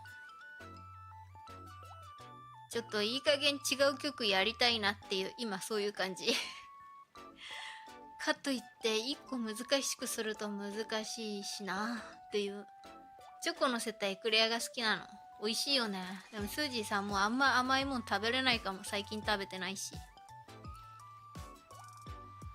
まあ食べてたは食べてたけどね、キットカットとか。でもなんかそれもなんかもう違うなみたいになってるから、甘いもんが食べなくなってしまってから苦手になっていっているのかもしれないと思いつつ、でも砂糖はあんま取らない方がいいと言いますからね。なんか砂糖を取ることによって疲れやすくなったりとか、イライラしやすくなったりとか、いろいろな不調が出ると聞いていますので、なるべく砂糖が入ってないものを取った方がいいっていうか、砂糖立ちしたらマジで世界変わるらしいんだけど、今日砂糖取りすぎましたねめっちゃ砂糖取ったわ、久々に。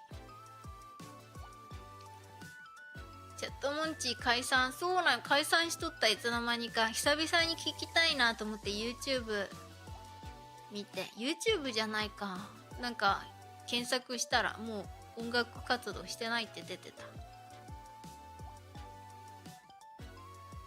スタードクリームクレープ、そんなん売ってるの？それはちょっと見たことないけど。でもね、ベース慣れてきたらベースしか聞こえなくなるのよ。そうなの。素晴らしいね。そんな耳になってしまうのか。ボッチザロック。まあでも、そんなに、ベースね、なかなか、時間がね、まあ時間は作るものとは言うけど、夜もあんまりね、遅い時間に弾くわけにもいきませんから、難しいですね。しかも18日の土曜日仕事やしな、マジで。だるすぎる。まあ、そういう感じですね、最近のスージーさんは。ねえ。実家に帰ろうと思ってるからね。そうなると、まあベース持ってか、ってなっていくけど、まだもったいないからね、ベース手放すの今。難しい。でもなるべく物を少なくして帰りたいじゃん。難しいよね。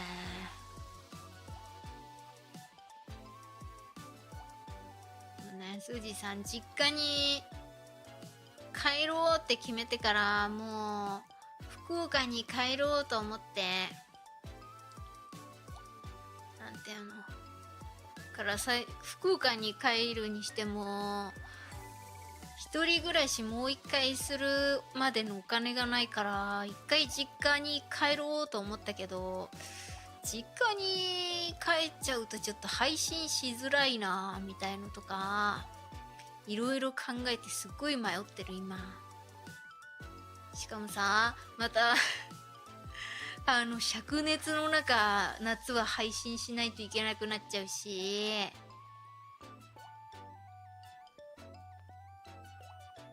なんていうの、お父さんのくしゃみが配信に乗っちゃうだろうしとか、いろいろ考えたらってなってるよね。でも生活費がかからないのめっちゃいいと思ったり。ブラックモンブランに似てるチョコパリなら最近食べました。これもバリバリで美味しい。どうなんだろうね、チョコバリとブラックモンブランの違いも食べ比べしたいけどね。なかなか難しいわ。努力未来、ビューティフォースターなんの歌詞だっけ、聞いたことあるなそれ。でも罰になってる。努力しか勝たんみたいになってる。ボッチザロックの後藤一人のキャラクターボイスさん、イミュンファちゃん。イジソーとそうじゃないミュンファは違うの？家族も参戦ってそうどうかしたら妹の声とかお母さんの声とか入っちゃう時あるからな。でね、実家に帰ったら玄関に一番近い部屋をね、部屋が一番そのリビングとか以外だと一番広いんだけど、スージーさんのパソコンのデスクがでかいから、そこをね、その一番広い部屋を今お父さんが使ってんだけど開けてくれるっていう、そういうことまで言ってくれてるから、うわめっちゃ帰りたいと思うけど、そこ玄関近いからお母さんが「ただいま」って言った後になんかすごい犬とかと戯れるからめっちゃうるさいからうるさいし、下がね、下に部屋がないんだよね、その部屋だけだから駐車場になってるからね、下がだからめっちゃ寒いんだよね、その部屋が。いろいろ問題がある。なんか親にそんなに頼っていいのかというのもあるし。でもね、ちょっとメンタルがそろそろ本当にやばくなってきたから帰らないとやばい気もするし、でも家帰ってちょっとなんかそのスージーがメンタルが病み気味なこともあって、なんかね潔癖症が出てきちゃってるからがね、ちょっと帰ってきてすぐはマジ実家に拒否反応出ちゃって、ちょっと今のスージーの家より散らかってたからね。だからなんか大丈夫かなっていうのとかある。マット3番生増税増税増税じゃない増税はちょっと早く消費税下げてほしいよね。増税増税言ってないでいいからさっさと消費税下げろや。5% で許してあげますからつってね5% で許してあげるからとりあえず減税してって。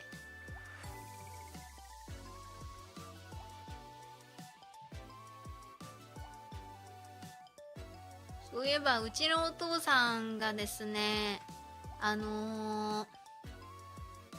公務員なんですけど、お父さんが急にね昨日ご飯食べ行った時にね、そういえばお父さんの元上司静岡市長よって言い出して、そうなん静岡市長って一緒に働いたことあるんって言ってたら、あの人カツラよとか急に言い出して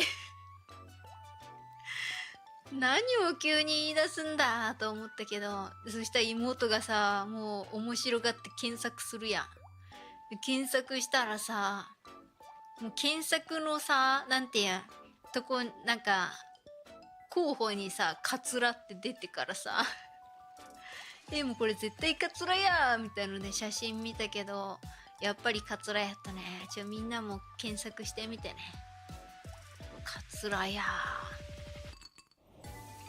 今時さカツラとかももっとさクオリティ上がってるから自然なのあるやろみたいな話になったけど、でも髪型はずっと変わってないよ、このまんまよみたいな。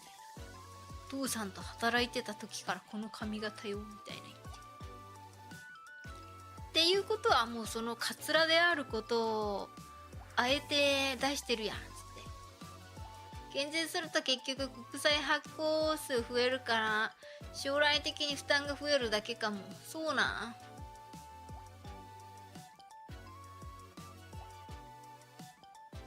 でもさ、だって国家予算余ってたんやろ去年。今年も余るやろ絶対そうやて。あとインボイスやめたらいいんだよ、マイナスなんだからインボイスやめてまえよ本当に。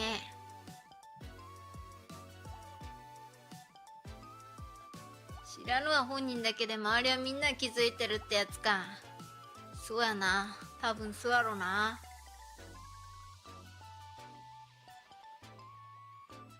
わからん、もしかしたらでも若い女の子にいじってほしくてカツラアピールしてんのかもよ。わざとずらしてみたりしてね。国家予算クレメンスって。国家予算ね、使い道どうするのがいいんでしょうかね。今何に使ってるかよくわかんないけど、そういうの見ないかな。常に余っとるんやけど減らされたくないから頑張って使ってるだけやでって。それな。だから減税してその無駄に使ってるやつを省いてくれたらいいんやけどな。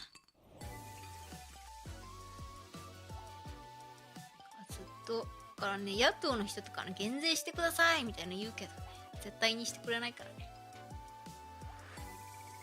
インボイスよくわからん。通じもあんまりよくわかってない。とりあえず個人事業主が大変そうっていう、そういうイメージしかない。大丈夫、2028年までの辛抱。そうなん。ゆしゅうさんおやすじ。さあ今日も政治色が強くなってまいりましたって今から始まるってスージーさんでもあんま何も考えてないしな。スージーさんはもう最近あれだからね、配信1本でしていくためにはどういうことをしたらいいかっていうことしか考えてない。あと年末ジャンボが前後賞合わせて10億当たるからみたいな、そういうことしか考えてない年末ジャンボで10億当てるやろ。そんでつって福岡市の部屋借りるやろつって考えてる。で福岡市で部屋借りるなら博多駅と福岡空港に行くのに行きやすいとこにしてつってで、友達が県外から来てもお迎え行きやすいようにするやろうって考えてる。そんなことばっか考えてる。そうやって考えないとね、余計なこと考えて、ね、メンタル病むからね、楽しいこと考えてますね最近。それでもメンタル病んでるんですけどメンヘラスージーなんですけれども、インボイス効率よく税金を回収するための手段。そうなんですね。でも赤字って聞きましたよ。むしろインボイスをするためのなんかなんていうんですかにかかるお金がの方が高いみたいな。いいことやん。そうね、楽しいことを考えることはいいことよね。でどうせ死んじゃったら終わりなんだから楽しいことを考えないと。おとなしく消費税一律に下げたらインボイスいらない。そうなんだ。じゃあそうしたらいいのにね。なんかどうやって税金を回収するかしか考えてないからね。そんなに税金回収して何がしたいんかよくわからんけど、国民をそんなに苦しめて。なんかさ、トランプさんとか超極端やけどさ、あんぐらい国民のためになることしてくれた方が好感度高いよね、ぶっちゃけ。もうアメリカファーストですみたいな感じの方が、日本人のための政策をしてくれたらいいのに、日本人に対して冷たいからなマジで。今の政府は日本人に対する嫌がらせしかしてない。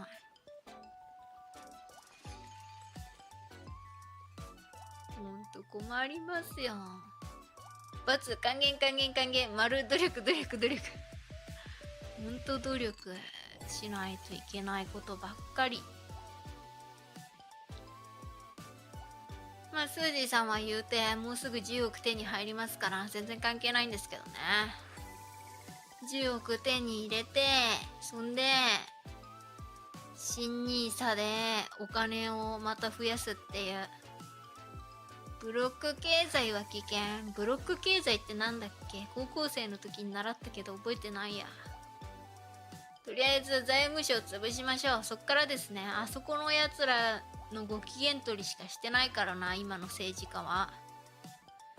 財務省をみんなでタコ殴りしに行こうお前らのせいでつって、お前ら一般人の生活してみろよパンチパンチパンチはい逮捕でーす逮捕されるみんなで。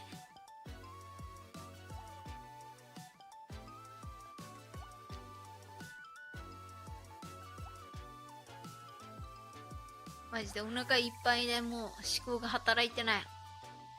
晩ご飯食べてなくてよかった。逮捕不可避ね。不可避ですよ。税金を上げると出世できるらしいですよ。そうなんですか。それでか。最終手段は直訴。もうなんだっけ。メガホンを持ってデモ活動するしかないよ。あんまり意味ないけど。無視されるからね、デモ活動しても。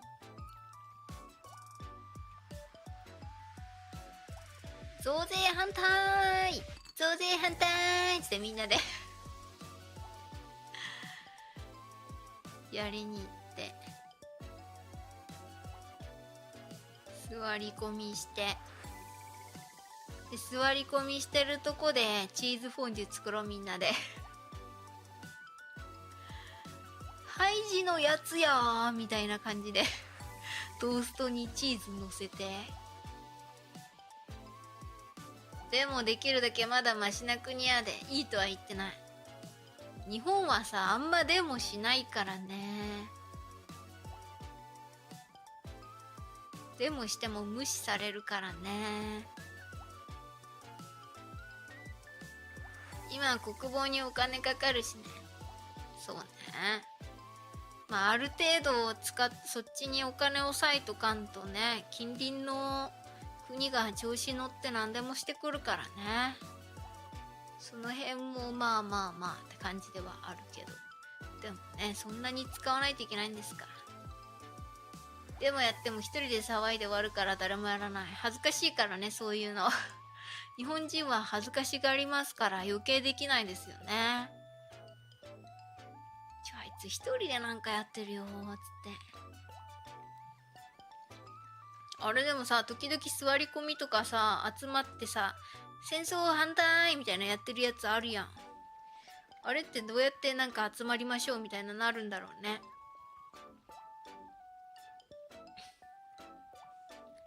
戦争反対ってやってるのなんかテレビで映ってたけど、実はちょっとしか人いないのかな。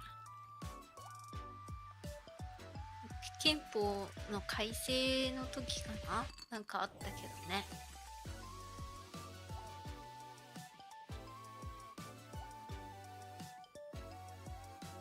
まあでも憲法の改正もあんまり数字はよく分かってなかったですけどね。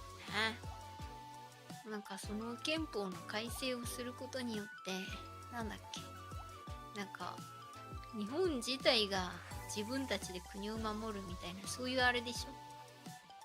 今は Twitter X のような SNS もございますからね。そこで人を集めてみたいな感じか。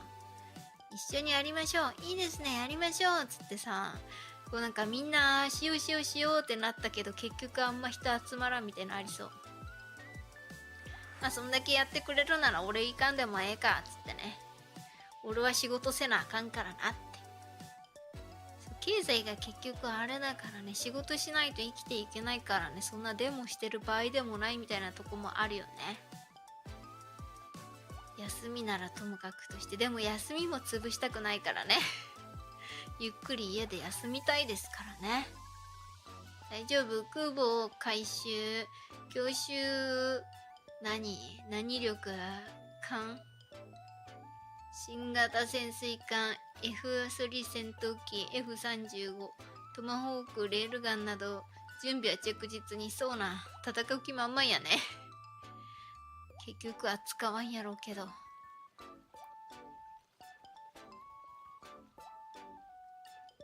ういえば全然関係ないんですけど、スージーさんが昨日帰って、で2番目の妹に前報告したのがいつか忘れたけど、引っ越してからもうあんま話してなかったから、そういえばチャンネル登録者数がね今2460人になったんやでつって一応報告したんよ。1000人の報告までしか多分してなかったから、なったんやでつったらね、そうそうなん。まあね、でもうちもね、ちゃんと宣伝してやってるから、みたいに言われて、なんかね、なんていうの、いろんな知り合いにね、言ってくれてるらしくて、で、そうやって広めてったら、なんか、その、おすすめした知り合いの弟がハマってくれたらしくてね、今見てますか？弟さん見てますか？イエーイ。弟さんがハマってくれたらしくてね、なんか、今スージーの配信始まったよみたいな教えてくれるらしい。見てますか？ロムってんのか、なんかコメントしてるのかちょっとわかんないけど。服着るの手伝って。自分で着なさいよ、いい年した大人が。ご家族さんも視聴してますかね？いや、お父さんとお母さんは見てないと思いますけどね。いや、妹も見てないと思う。ぶっちゃけ誰も見てないけど、だから妹の知り合いの方がむしろ見てるっていう、そういうパターンですね。イエーイって、そう、イエーイ。見てますか？やめてや、一緒にお風呂入るとか言ってんのバレるってこと？なんなの？何が言いてえの？もう彼女いるんだからそういうのやめろって。そのお知り合いの方、上でコメントしてる人の中にいるかもしれませんね。そうですね、いるかもしれないし、いないかもしれない。いつから見てるかわかんないからね、ちょっとよくわかんないんですけど、もしまだコメントしたことなかったらコメントしてほしいですね。あ、それは僕です、つって。ロム線の人がね、コメントをしてくれるようになったら嬉しいんですけどね、なかなかコメントしてくださいとも言いづらいしね。実はおでっていう可能性もあるのよ。いや、ないやろ。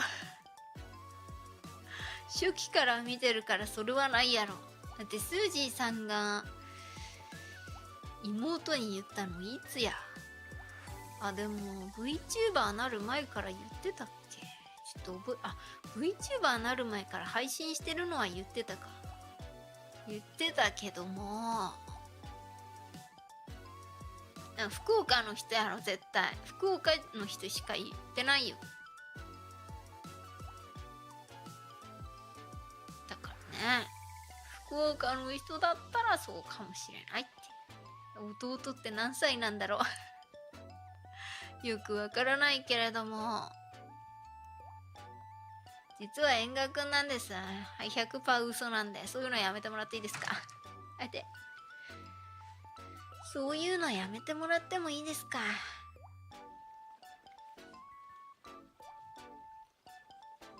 多分コメントするんやったら、お姉ちゃんの、いや違うな、妹さんに教えてもらいましたみたいな来るやろ。知らんけど。妹さんの友達の弟ですって言ってくるんやない。今見てたらコメントするかどうか迷ってるやろうね。どうしよう、俺のこと言ってるっつって。わからん、ゲームしか見らんかもしれん。よくわからんけど。急にくるくるしてきた。ほんと。おで、実は福岡済みかもしれない。急に福岡済みかもしれない可能性出てくる。いや、兵庫県って聞いてますけど。妹さんの友達の友達の友達やで。そんなわけないやろ。友達の友達の友達ってそこまで広まらんやろ、大体からして。妹の友達がさ、ハマってくれたらさ、その友達がまたなんかその友達に最近この人にハマってるんだよねっておすすめして、でまたおすすめしてってなるかもしれんけどさ、友達の友達の友達ってなかなかやしさ、友達の弟やからね、弟からその友達にはなかなかいかんやろ。何のゲームなのかね、それはわかんないよね。東京って本当は福岡って言うらしいですよ。なんやそれ。どんなジョーク。むちゃくちゃやん。原神さん神戸実家遊べるやん。ワンチャン100浸透ぐらいならある。まあね、可能性はゼロではないけどね。よくわかりませんけれども。遠い親戚ですっていうのはゼロではない。大阪は死者誤入したら福岡やろ。むちゃくちゃすぎるんやけど、新幹線ってそれなりの距離があるわ。どんくらい ?2 時間 ?3 時間 ?2 時間かなくらいはあるよね。やっぱりあの絶景を眺めながらの ASMR でASMR 求めすぎやろ。 ASMR はちょっとな、別の人にお願いしてもらってもいいですか。ここでは新橋に心斎橋によく出没します。そうなんだ。心斎橋は大阪だっけ。スージーさんはちょっとその辺わからないんですけれども、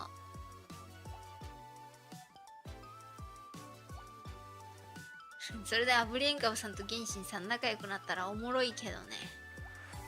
スージーリスナー同士で会う機会がありましたのでオフ会しましたつって、いつの間にかリスナー同士が仲良くなっていく可能性はゼロではない。兵庫ならマヤさんおすすめ鬼夜景きれい。そうなんや。スジーさん夜景見に行くみたいのないからな。夜景ね、夜景見て綺麗だねっていうの。スージーさんでも基本お家出たくない人だからな。まあ、もちろん彼氏が連れてってくれるなら大体どこでもついていくけど。皆さん登ったけど死ぬほどしんどいよめっちゃしんどかったんだ。そんなしんどかったんだ。それは行きたくないね。アナデンオフ会やってる人いたなって X で見た。そうなん。アナデンでオフ会やるんだ。まあそっか、そういうパターンもありか。なんかさ、オンラインゲームでチーム組んでみたいのでさ、仲良くなってオフ会とかわかるけど、アナデンって一人でやるゲームだからなんかオフ会のイメージはないよね。それこそエーペックスとかはさ、なんか一緒にチーム組んで仲良くなってオフ会とかあるのかなみたいのあるけど、まあでもオフ会ね、やりたいですけどね。スージーさん特に友達が少ないんで。でもなかなかオフ会やろうって言ったはいいけどさ、集まらんかったから流れたし、まあ、スージーさんがコロナになったっていうのもありますけどね。コラボカフェとかでですかね。なるほどね。コラボカフェってでもどうなん、高いよね実際ここの視聴者全員友達やろ。まあ友達みたいなもんではあるよね。やっと頂上か。なんかまだ階段あるなって言って登ってった。うわ、頂上やなかった、つらいってなった。何、従順洋館高型3番かまや、何ですかそれは。船ですか。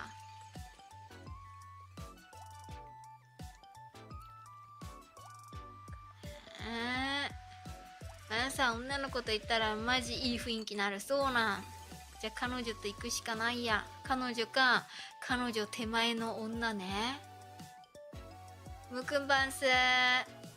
まやさんはマヤランって植物の名前の由来になったところ。あ、そうなんだ。ここに新種が生えてましたっつって。くるくる回る回る。本当他の人言ってないけどね。渚さんとこだけなんかあれじゃない、 Wi-Fi の取り合いしてない？ご家族で。もう行きましたね。やっぱそうでしょうねもうデートスポットは大体網羅していらっしゃると。いいですね。スージーさんはそうだな、夜景デート。まあでも今からやっぱ寒い時期がさ、夜景ってなんか空気が澄んでさ、星空もそうだけど夜景も綺麗に見えるよね。まあ、寒いのが難点なんですけど、スージーさん寒いの苦手だからね、今日も辛かったけど、今からですよね、夜景デート。夏とか行っても微妙よね、ぶっちゃけさ。やっぱなんていうの、空気中の水分が多いからさ、なんか微妙よね、見た目っていうか。夜景の光は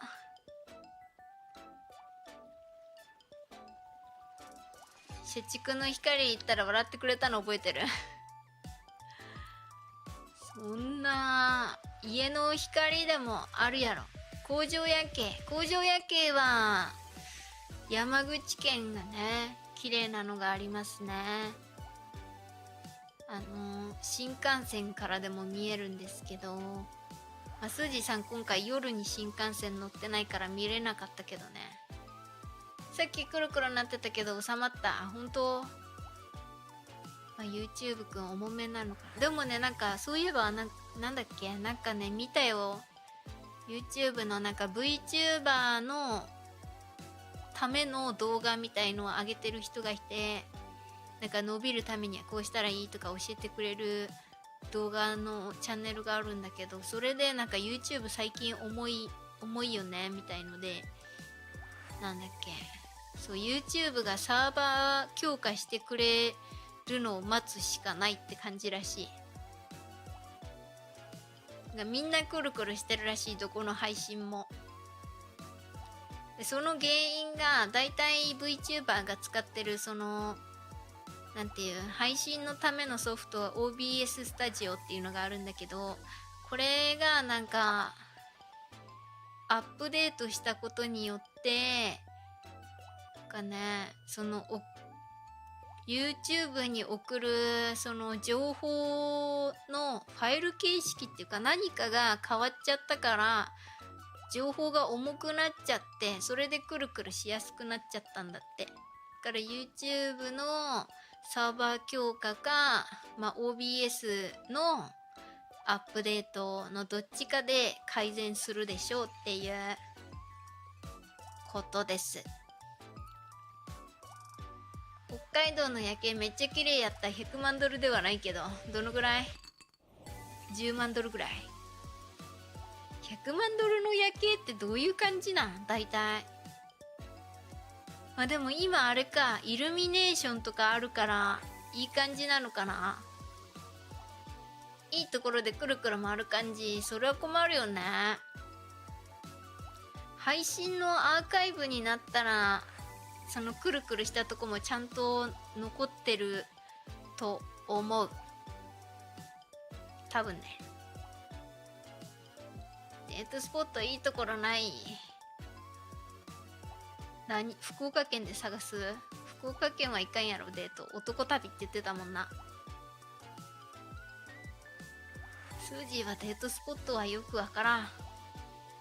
あんまり興味ないからね。連れてってくれたらっていうか、一緒に行くならどこでもいい人だからさ。サイゼリヤとかでも全然いい人だからさ、よくわかんないよね、そういうの。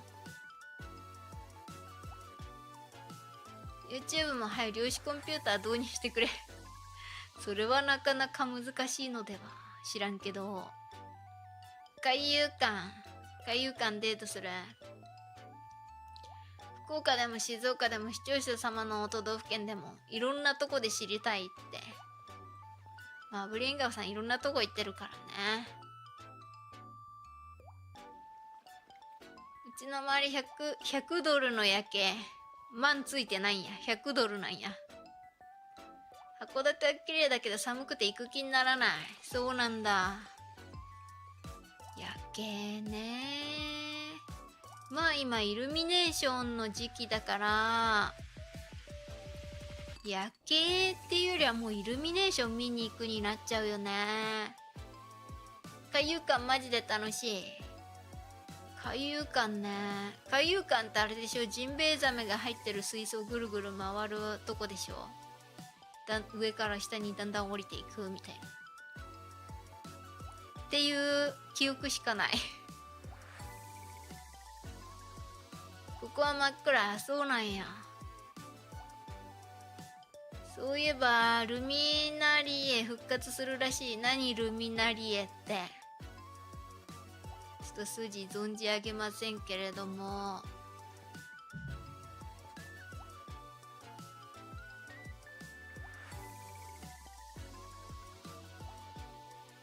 イルミネーションだったらさ、どこだっけ、ハウステンボスがすごいらしいよね。あとどこだっけ、どこだったかな、忘れちゃった。ハウステンボスしか記憶にねえや。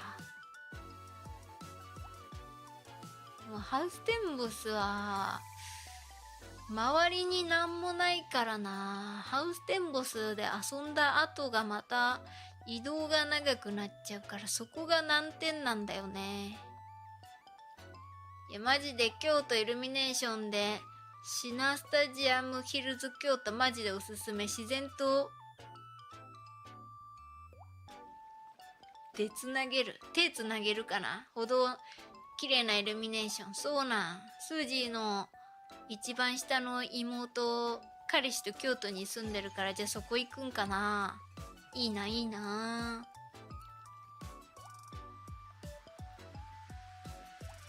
コロナの反動でどこも混んじゃって。あ、そうやね。やっといろんなとこ行けるようになってきてるから、やっぱみんな行くよね。我慢してたからね。スージーさんはもともとそんな外出るタイプじゃないから全然問題なかったけどね。なんなら今でも出かけるときマスクしてるしな。もうね、インフルエンザもコロナも怖いからね。もうマジでどこもかしこも人多い。そうなん、あんま実感ないけど、まあ数字が出かけないからっていうのもあるよね。行くまでちょこっと頑張らないといかんけど、まあちょこっとぐらいなら頑張ってもいいんじゃない。綺麗なもの見るためならちょっとぐらいなんかさ、行くの大変な方が、なんていうの、なんかさらっと行って行くよりもなんか感動が増えそうイメージやけど。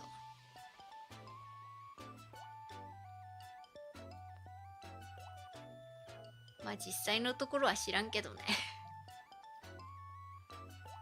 京都とかごった返して物見るってレベルじゃねえ。そうなんや。まあ京都観光地として超人気だからね。そうなっちゃうか。今観光地はどこもそんな感じなんかな。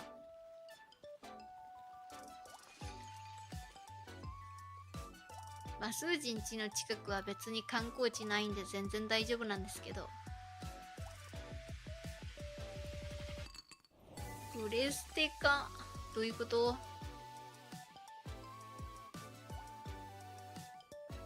プレステ特に秋はね、お腹鳴ったわ。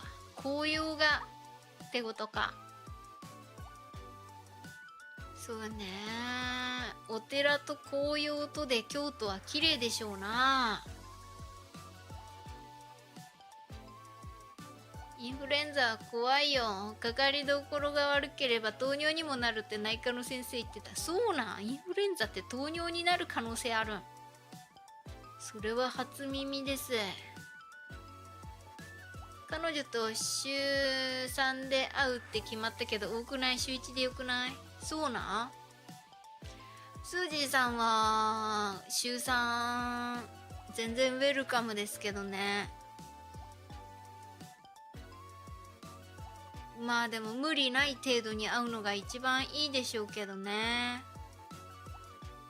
週3でも週4でも彼氏がいいなら別に頻度は多ければ多いほどいいまでありますけどね、スージーさんはね。まあそれは人それぞれなんで。プレステを買う行列で物売るレベルじゃねえぞって叫んでた人がテレビに映って名言で残ってまして、そうなんや。ダスクロップさん番宣、紅葉見に行こうよって。最近急に寒くなったんやから、そういうのやめてくれん。超寒いんやけど。冷え込んできたな。足元冷たくなってきたわ。彼女の前で滑り散らかしてほしい。滑り散らかしても彼女は別にそんな優しくあれないない。全然おもんなみたいなことでも優しく笑ってくれるんやない。まあそれは関係性によるけど、やるなら夏にしてくれ。そうね、今寒いからちょっとそういうのやめてよ。自分はインフルがきっかけで喘息なった。そうなん、そういうこともあるんだ。怖いですね、インフルエンザ。一時期さ、そのインフルエンザの治す薬のさ、タミフルでなんかその薬物のさ、なんていう副作用かなんかでさ、ベランダから飛び降りた人おったとかさ、なんかいろんなことあったしさ、インフルも怖いんだね、やっぱりね。彼女によくおもんないって言われてますね。そうなん。まあでも面白くなくてもさ別にって感じじゃない。別に彼氏に面白さ求める。彼氏のなんか話でなんていうの、超おもろかったみたいな、爆笑したみたいなことないけどね、スージーさんも。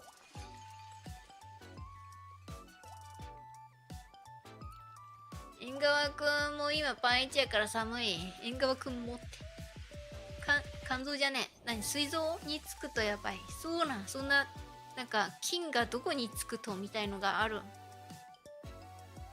なんかそういうインフルエンザとかってなんか呼吸器系の病気かなっていうイメージやから、そのあたりしか悪くならんと思っとったけど違うんやね。わしもパンイチ。これって運命なんでパンイチな、こんな寒い日に。おかしいやろ。ちゃんと服着て。また消された。スージーさんには何も見えてません。なんかね、消されたコメントはアーカイブでスージーさんが見て大丈夫だったらそのコメントを表示することはできるんですけど、ちょっと生放送の間というかライブ中はどうしようもないっすな、それは。スージーさんがアーカイブを見なかったらそのまんまになるしね。なんかたまにアーカイブ見てて、あれコメントなんか非表示になってるのが出てるなーってなって、それを表示してみたいな時ある。最近でも自分のアーカイブもあんま見てないけどね。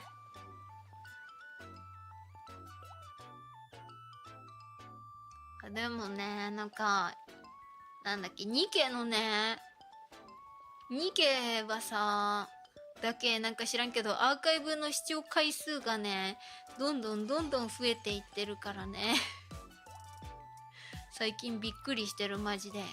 なんでニケだけなんかその配信した時からまたどんどん伸びるんだろうっていう。他のはさ、もう配信が終わったらそんなに伸びないんだよね。もうニケだけ伸びていってる。徐々に。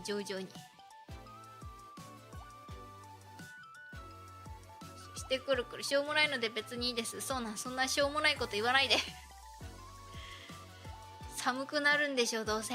親父ギャグ言ったんじゃないの。近畿でおすすめの紅茶ある？なんて書いてるやろ。ハートで見え。河野さん。紅葉やった。紅茶って知らねえ。スージーさん、近畿わからん。紅葉綺麗な時期っていつ？知らん。自分で調べて。スージーわからん、そういうの。スマリ宮公園って読むのか？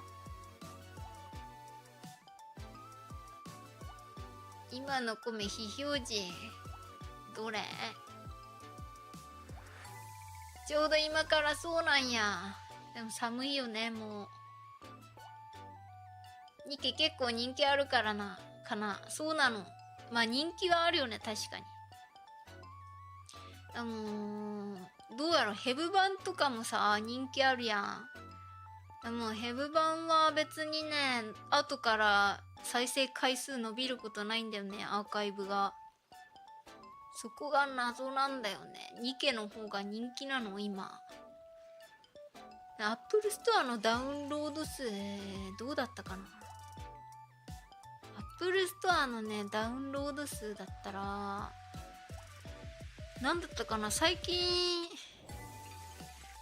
ね、これダウンロード数めっちゃあるし、評価高いやん、やってみようかな、どうしようかなっていうゲームがあったけどね、なんか忘れた。なんだろう。多分プリコネかな。プリンセスコネクト？なんだっけ、なんかそんなやつ。やるか迷ってるやつ。ウマ娘とともに。でもウマ娘はさ、あんまりダウンロード数、アップルストア高く、違うな。ダウンロード数じゃなくて、評価の数がね、あんま少なかったんだよね。だからどうしようかなって感じだったけど、なんかめんどくさそうだったから今やる気がね、スーンってなってるね。アーカイブとか見たいけど、陽気やから時間ない。無理して見らんでええで。日記入れようかどうか迷っています。それはもう入れようって思った時に入れたらいいんじゃない？でも今始め時らしいからね。1周年記念でガチャがいっぱい引けるから。プリコネは縁側くんガチってる。あ、ほんと？プリコネおもろいんや。DMM でやったらね、 PC でやれるんよ。でも DMM でやったらリセマラができないらしくて、そこがネックなんだよね。まあ、スージーさんあんまりリセマラやるタイプじゃないんですけど。小賀さん番す。最近ブルアカにハマってしまいましてね。言ってたね、ブルアカ。ブルアカはね、PC でできないとこが一番ネックなんですよね。やりたいけど。レールガンコラボとかやってたしね。まだやってんのか。プリコネやってんの？ワイもやってますよ。どうすかプリコネ。ガチってるって言ってるけど1ヶ月ぐらい開いてないけど、それガチってないやろそれ全然ガチってないやろ。自分はヘブ版は結構アーカイブでいろんな人の見る。あ、本当？スージーさんヘブ版あんま伸びてないっすね、最近。気になるからとりあえずメインストーリーはやるけど、その後はちょっと考え中。他のゲームもしたいから。だからなんかメインストーリーしか RPG せんとこうかなと思ってる最近。それでまた違うゲーム始めちゃおっかなーって。私のおすすめ何がプリコネ？ニケはちょうど1周年だから新規さん増えたりとかもあるかも。そうかもね。1周年でガチャがいっぱいあって始めやすいからね。ガチャ引けるのはプリコネやばいよ。ほんのちょっとちょい頑張れば普通に50連は余裕。そうなん、いいね。知らん間にまた過去見てた一人遅れてた。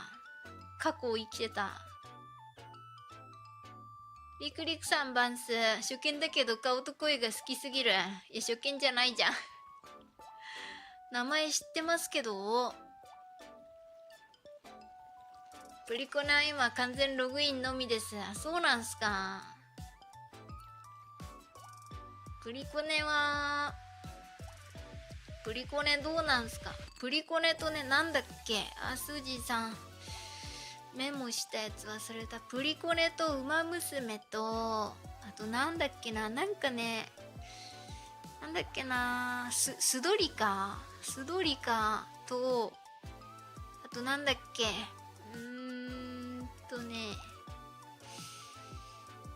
なんだったかな、ブルーなんとか、ブルーなんだっけな、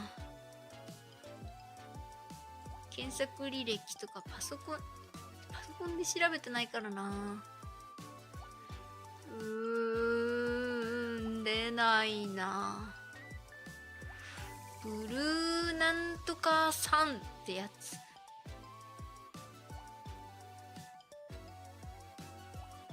プリコネはオートゲーム、この頃は強い。どういうこと？プリコネはクランバトルという面倒なイベントがあってですね。そうなん。面倒なイベントか。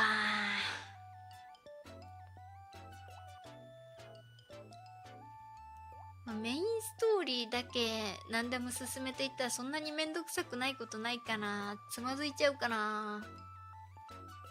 ちょっとスマホくんが悪いかな。11やし。11な。スージーの何やったっけ？ 13 かな。くるくるまるまる。じゃあ今 YouTube くんが調子悪いんじゃない？で、スージーさんくるくるしてんのかな。スージーはくるくるしてなさそうやけどな。でもみんなくるくるしてるから YouTube くんの調子が悪いんやろな。YouTube くん調子悪くなってもうたか。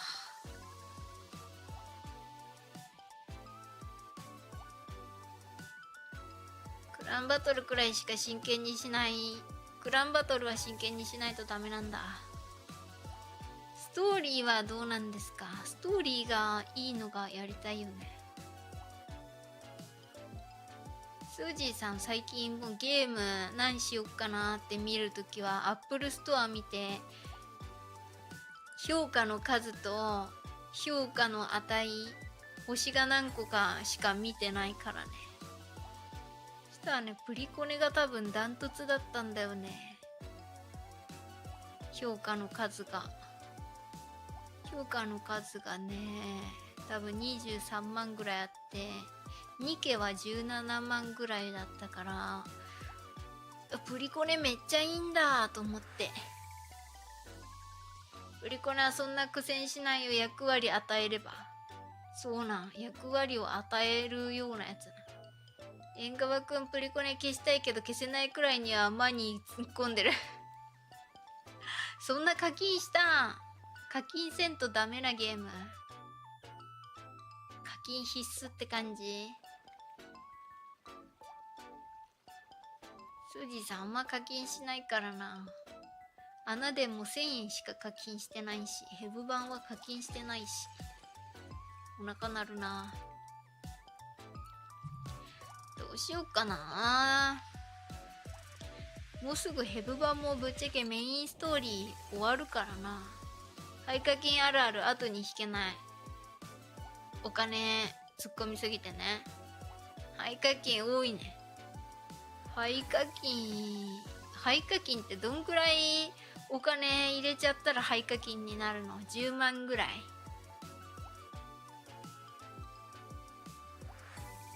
数えてないけど18はいってるんじゃね？それ結構やったね。その18万があったらみたいなの思ったりする。後でこの18万があればもっと違うことができたのにみたいな。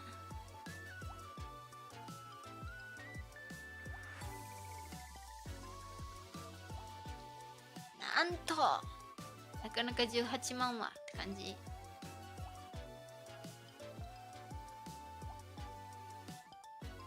スージジさんはそもそもが課金しない勢だからね。ウマ娘で1000万って聞いたことある。そんなに課金してるやついいんだ。すげえね。1000万もさ課金するぐらいなら投資に回した方がいいよ、将来のために。18やった彼女と自分に使いたい。その時はおしゃれ興味なかったからな。そうなんや。ワンカルビ36回分って。ワンカルビ行ったことないな。ワンカルビって焼肉屋さんだよね。スジさん焼肉屋さんはもう実家にいた時はずっと牛角やったからな。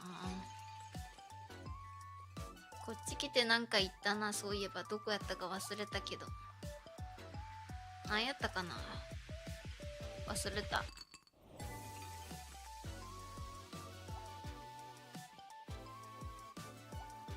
覚えてもらっててびっくりしたなんでリクリクさん結構配信来てない？まあ最近は来てないかもしんないけど、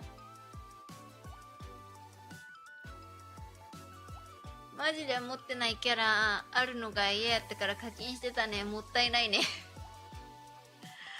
そうな、おるキャラで頑張るしかないよね。まあでもなんだろう、配信とかさ、その動画で YouTube チャンネル作ってたりするとさ、その性能とかのために課金してあれするしかないみたいなのあるよね。そういう人はもうお金いっぱい突っ込んで、まあ視聴回数とかのためにさ課金めちゃめちゃしてみたいなの見るけど、プリコナサービス開始当初からやっていて、ちまちま無課金でやっています。それで後に引けない無課金だったらいつでもやめていいんじゃない？ウェブ版と2期しかやってないけど、どっちもメインストーリーやるだけなら無課金で十分楽しめてる。やっぱそうね、メインストーリーだけでいい気がするよね。サイドは余裕があったらでいいかな。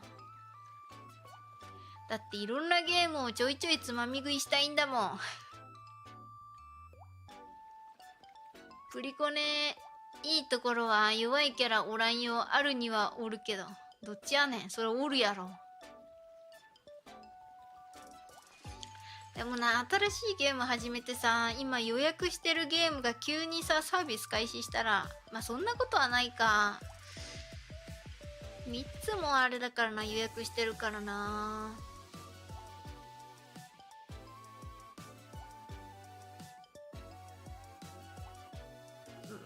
難しいところですね。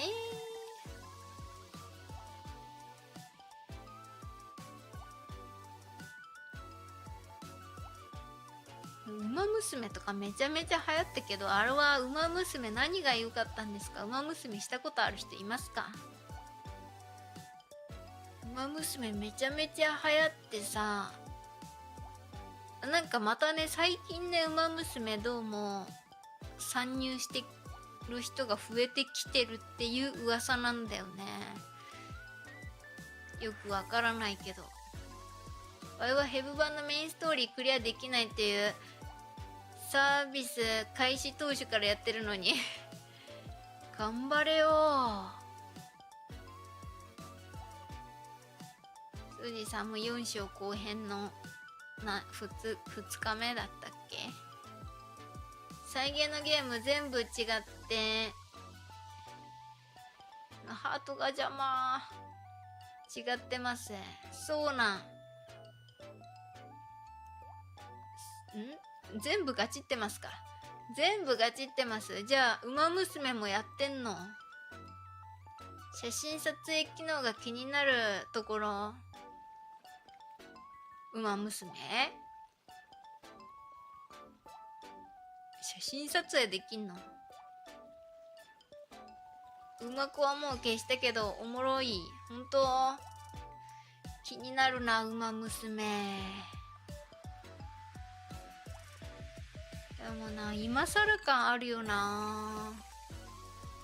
ウマ娘は馬さんを知っていると最初は楽しめます。それめんどくさくなるって言ってたもんね。馬知らないんだよな。なんだっけ、北さんブラックだっけ、なんかそんなやつおったやん。北さんなんちゃらみたいな。あれしか知らない。北島三郎さんの馬やろ、確か。馬娘は馬さん、違う、これ見た。再現のゲームお金突っ込んでる。気に入っちゃって。ついついお金を突っ込みたくなるゲームな。難しいな。でもファイナルファンタジー10もしたいじゃん。ファイナルファンタジー10もしたいし、難しいですね。でも疲れてさ、配信ができない日があるから、本当に時間が欲しい。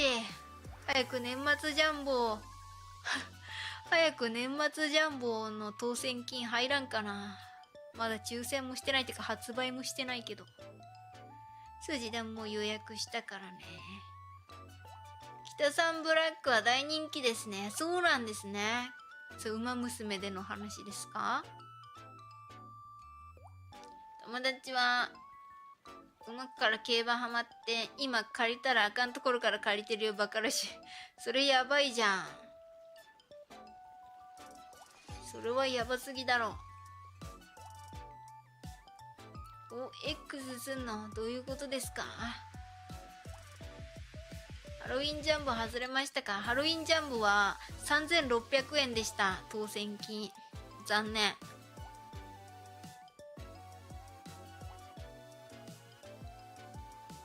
きな馬は、あれ名前忘れた。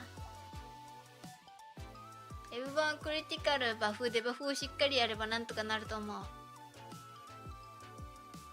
クリティカル、スージーさんは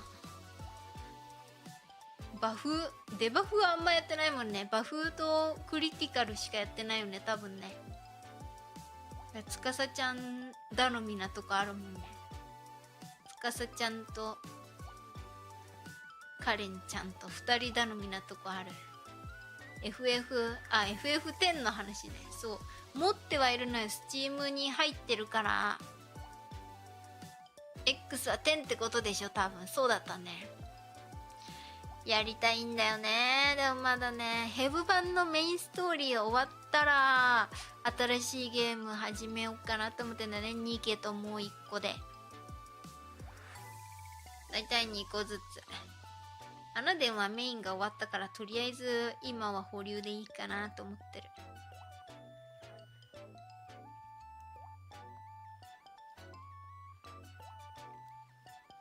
ヘブ版のメインストーリーがあとどんくらいで終わるかわかんないけど。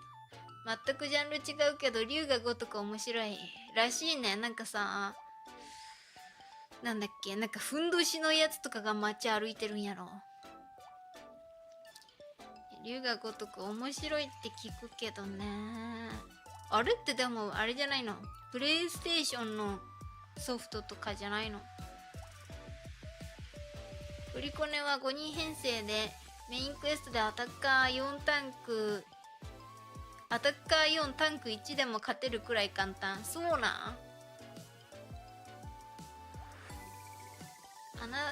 アナデンのサイドストーリーってスージーさん進めてましたっけ？今一番新しいなんか竜のやつをやってましたね。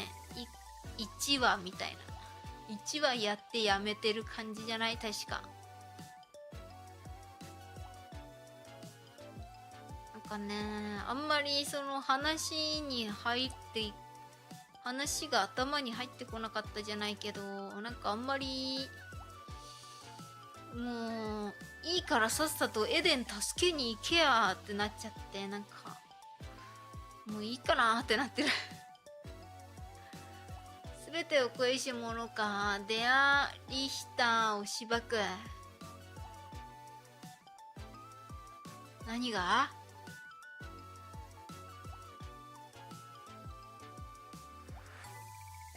龍が如くの話ですか？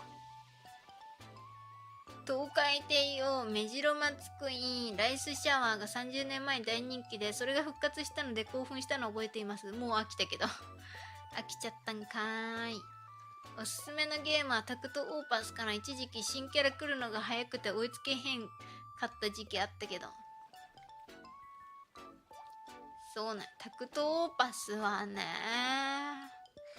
配信していいか良くないかよくわからないし、そこまでアップルストアの評価があんまりついてないからね、進める気にならないんですよね。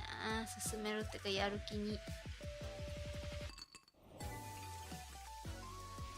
だってスージーさんさ、春にさ、今年中に5000人行くぜって言ってたん、全然さ、2000台から上がっていかんやん。やっと2460よ。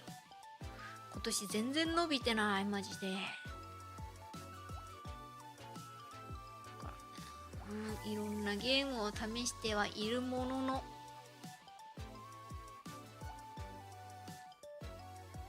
確かにそう、アナデンちょっとしか進めてないでしょ。めんどくさくなっちゃったよね。メインストーリーでなんか猫人を助けた時もね、なんかもういいからエデンの方に行ってほしいと思った。エデンがふてくされるよって思いました。 FF10 デアリヒターとかいうキャラクターがおるの。 FF10 はね、スージー自分のパーティーに加わる人の名前をやっと思い出せるぐらいじゃない。ティーダとユーナとワッカとみたいな周回雑談だって。周回雑談はやる気ないよ今のところ。最強ボスがデアリヒターなの。シンより強いの？シンをだって倒すのが最終のあれじゃないの？知らんけど。シンを倒してシンになるんじゃないの？よくわからんけど。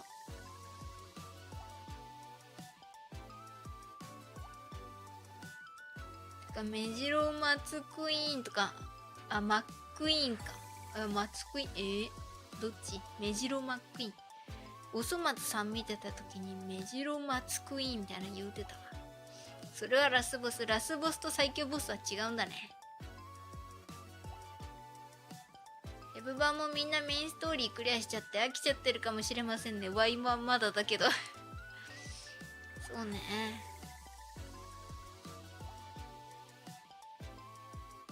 やっぱ最新話をどれだけ早くやれるかみたいなとこあるかもね。 RPG ってそういうのあるよね。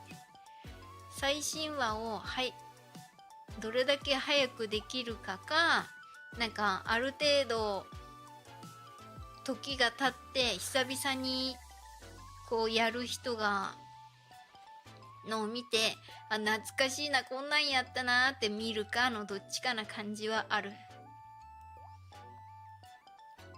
スージーさんは懐かしい勢が来るっていう配信だから、どっちかっていうと、そうやった1話ってこんな感じやったよなみたいのを見るための配信になってるから、まあ人は集めにくいっちゃにくいよね。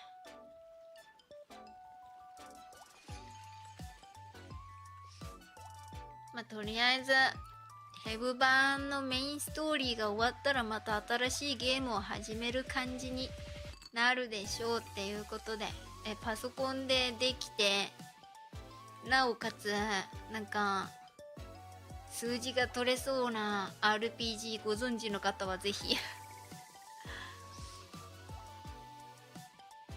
最近始めてる人がいて、この人結構な再生回数取ってたよみたいなやつをね、皆さんぜひスージーさんに教えてください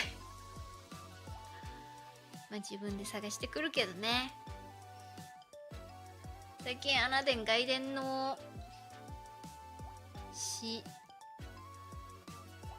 なんて読むんだ、4000攻略終了した。ウェブ版の次のメインストーリーがいつ追加されるかわからないけど、それまでイベントストーリー追加されてるのをやって楽しんでる。そういう感じね、つなぎでね。イベントストーリーはね、まあどっちでもいいかなって感じなんだよね。まあイベントストーリーをやって、なんていうの、キャラクターもらえるからね、それはありがたいけどね。で、そのキャラクターの S クラスのキャラクターをもらって、で、その技を覚えさせて、みたいな感じやけど。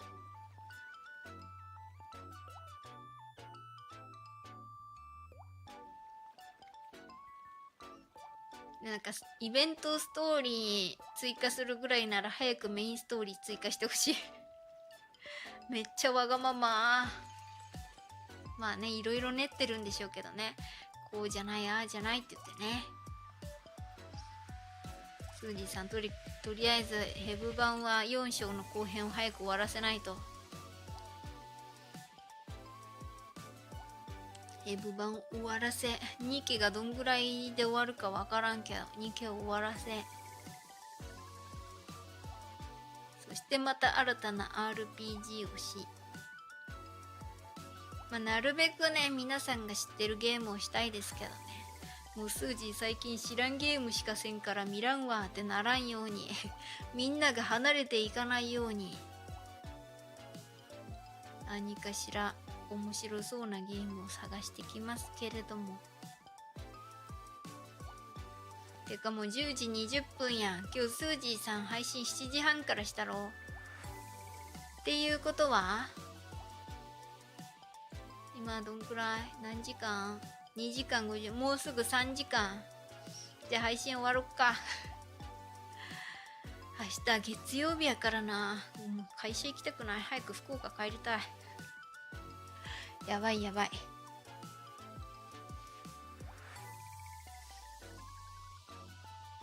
ということで皆様ご視聴ありがとうございました。またちゃんとした動画を作りますので、お土産の紹介を全然見れなかった方は、まあアーカイブ見ていただいてもいいんですけれども、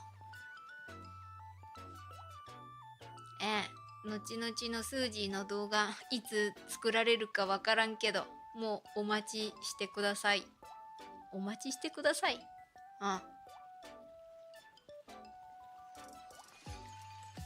ということで、おやすじー。